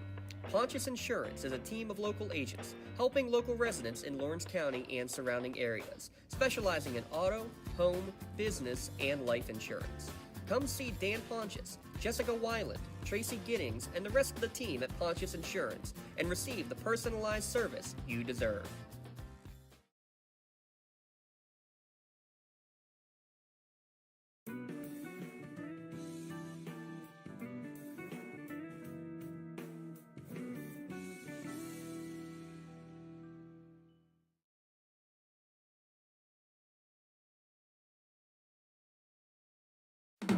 In need of a lawyer? Contact Medore Bonner Law, a boutique firm offering tailored legal services and over 120 years legal experience. County residents with strong family ties to the community, Jason Medore and Michael Bonner, established Medore Bonner Law to provide clients with legal expertise and personal attention. Guided by their professional staff, you can feel confident your rights will be protected. Call attorneys Jason Medore or Michael Bonner, or visit MedoreBonnerLaw.com for more information.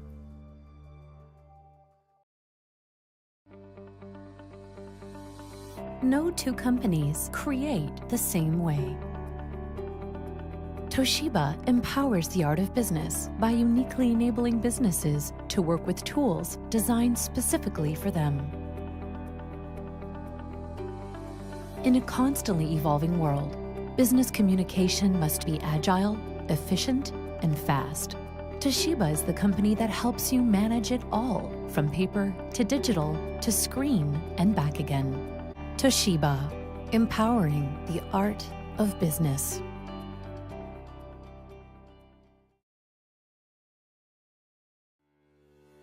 For 20 years, Melee Chiropractic has treated athletes of all ages to help them get safely back to the top of their game. Melee Chiropractic has 3 full-time doctors in their office, and all 3 are former area athletes who have had to battle injuries throughout their careers. They want to help you get safely back on your feet. But more importantly, help stop the injuries before they happen. Prehab before you rehab. Attention all high school student athletes. During your sports season, a $25 visit to the Melee Chiropractic office includes an adjustment and/or all therapies necessary, from the athletes of tomorrow to the weekend warriors and everything in between. Let Melee Chiropractic keep you in the game. Best seat in the house is on HSSN.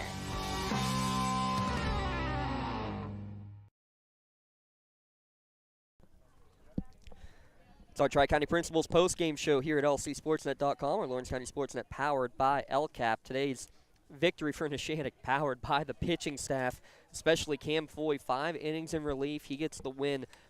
This stat line that Richie Saragnies is about to read off to you is mind-boggling. So in Cam Foy's last 3 appearances on the mound, my man has 31 strikeouts and 1 walk. Now, ideally, what we try to go for is a 2-to-1 ratio. I don't know, and I've seen quite a few stats. I'm a stat guy. I like to follow all our local D1, D2, D3 colleges, all our local high schools, pitch quite a bit. I don't know if I've really seen a stat line like that before. I mean, my man is sitting anywhere from low to mid, throwing a sinker, slider, and then showing that cutter late in the game that we kind of just put in not too long ago. Maybe, I don't know, 2 weeks ago, we just added that cutter, and he's thrown it tonight. Normally, I mean, we add a pitch, it takes us at least a month to show it in the game. He's shown it in 2 weeks. And he's showing it effectively. And Coach Q came over. First off, I want to say, Coach Q came over talking to a couple of the Highlands workers here and said that should have been a semi or a championship game. That was just absolutely a gritty performance from everybody involved in this game. A 2-1 game in the quarterfinal round where both pitchers are just absolutely dealing. And you got to feel for James Showman because he did put on a show today, but he is the hard luck loser. He throws 7 innings, gives up 2 runs, only 1 is earned. 5 hits, 5 strikeouts, and just 1 walk. I mean, he was absolutely brilliant today. That was some impressive stuff from James. I mean, I hate to see it lost. I hate to see it end for a senior like that. That's, forget a semifinal or someone said a whatever game. That's a championship level ball game right there. Both teams, I mean, the Yough Cougars coming into this game with a 16-5 record. James Showman comes into this game with a 7-0 record and a 1.49 ERA. I know it sounds like good, but people you don't understand how hard that is. To be 7-0 with a sub-2, and then he's a sub-1.5 ERA. If he's going to a community college, which that was kind of the rumor that was floating around through the stands, whoever that is getting him, they're getting a guy. My man was a competitor. Hate to see the loss for the kid. He only gives up 1 earned run, 5 strikeouts, only 1 walk, 98 pitches. What a tremendous ball game. Yeah, and I mean, this is the kind of game that I know for sure you and I love because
Your voice for Lawrence County sports.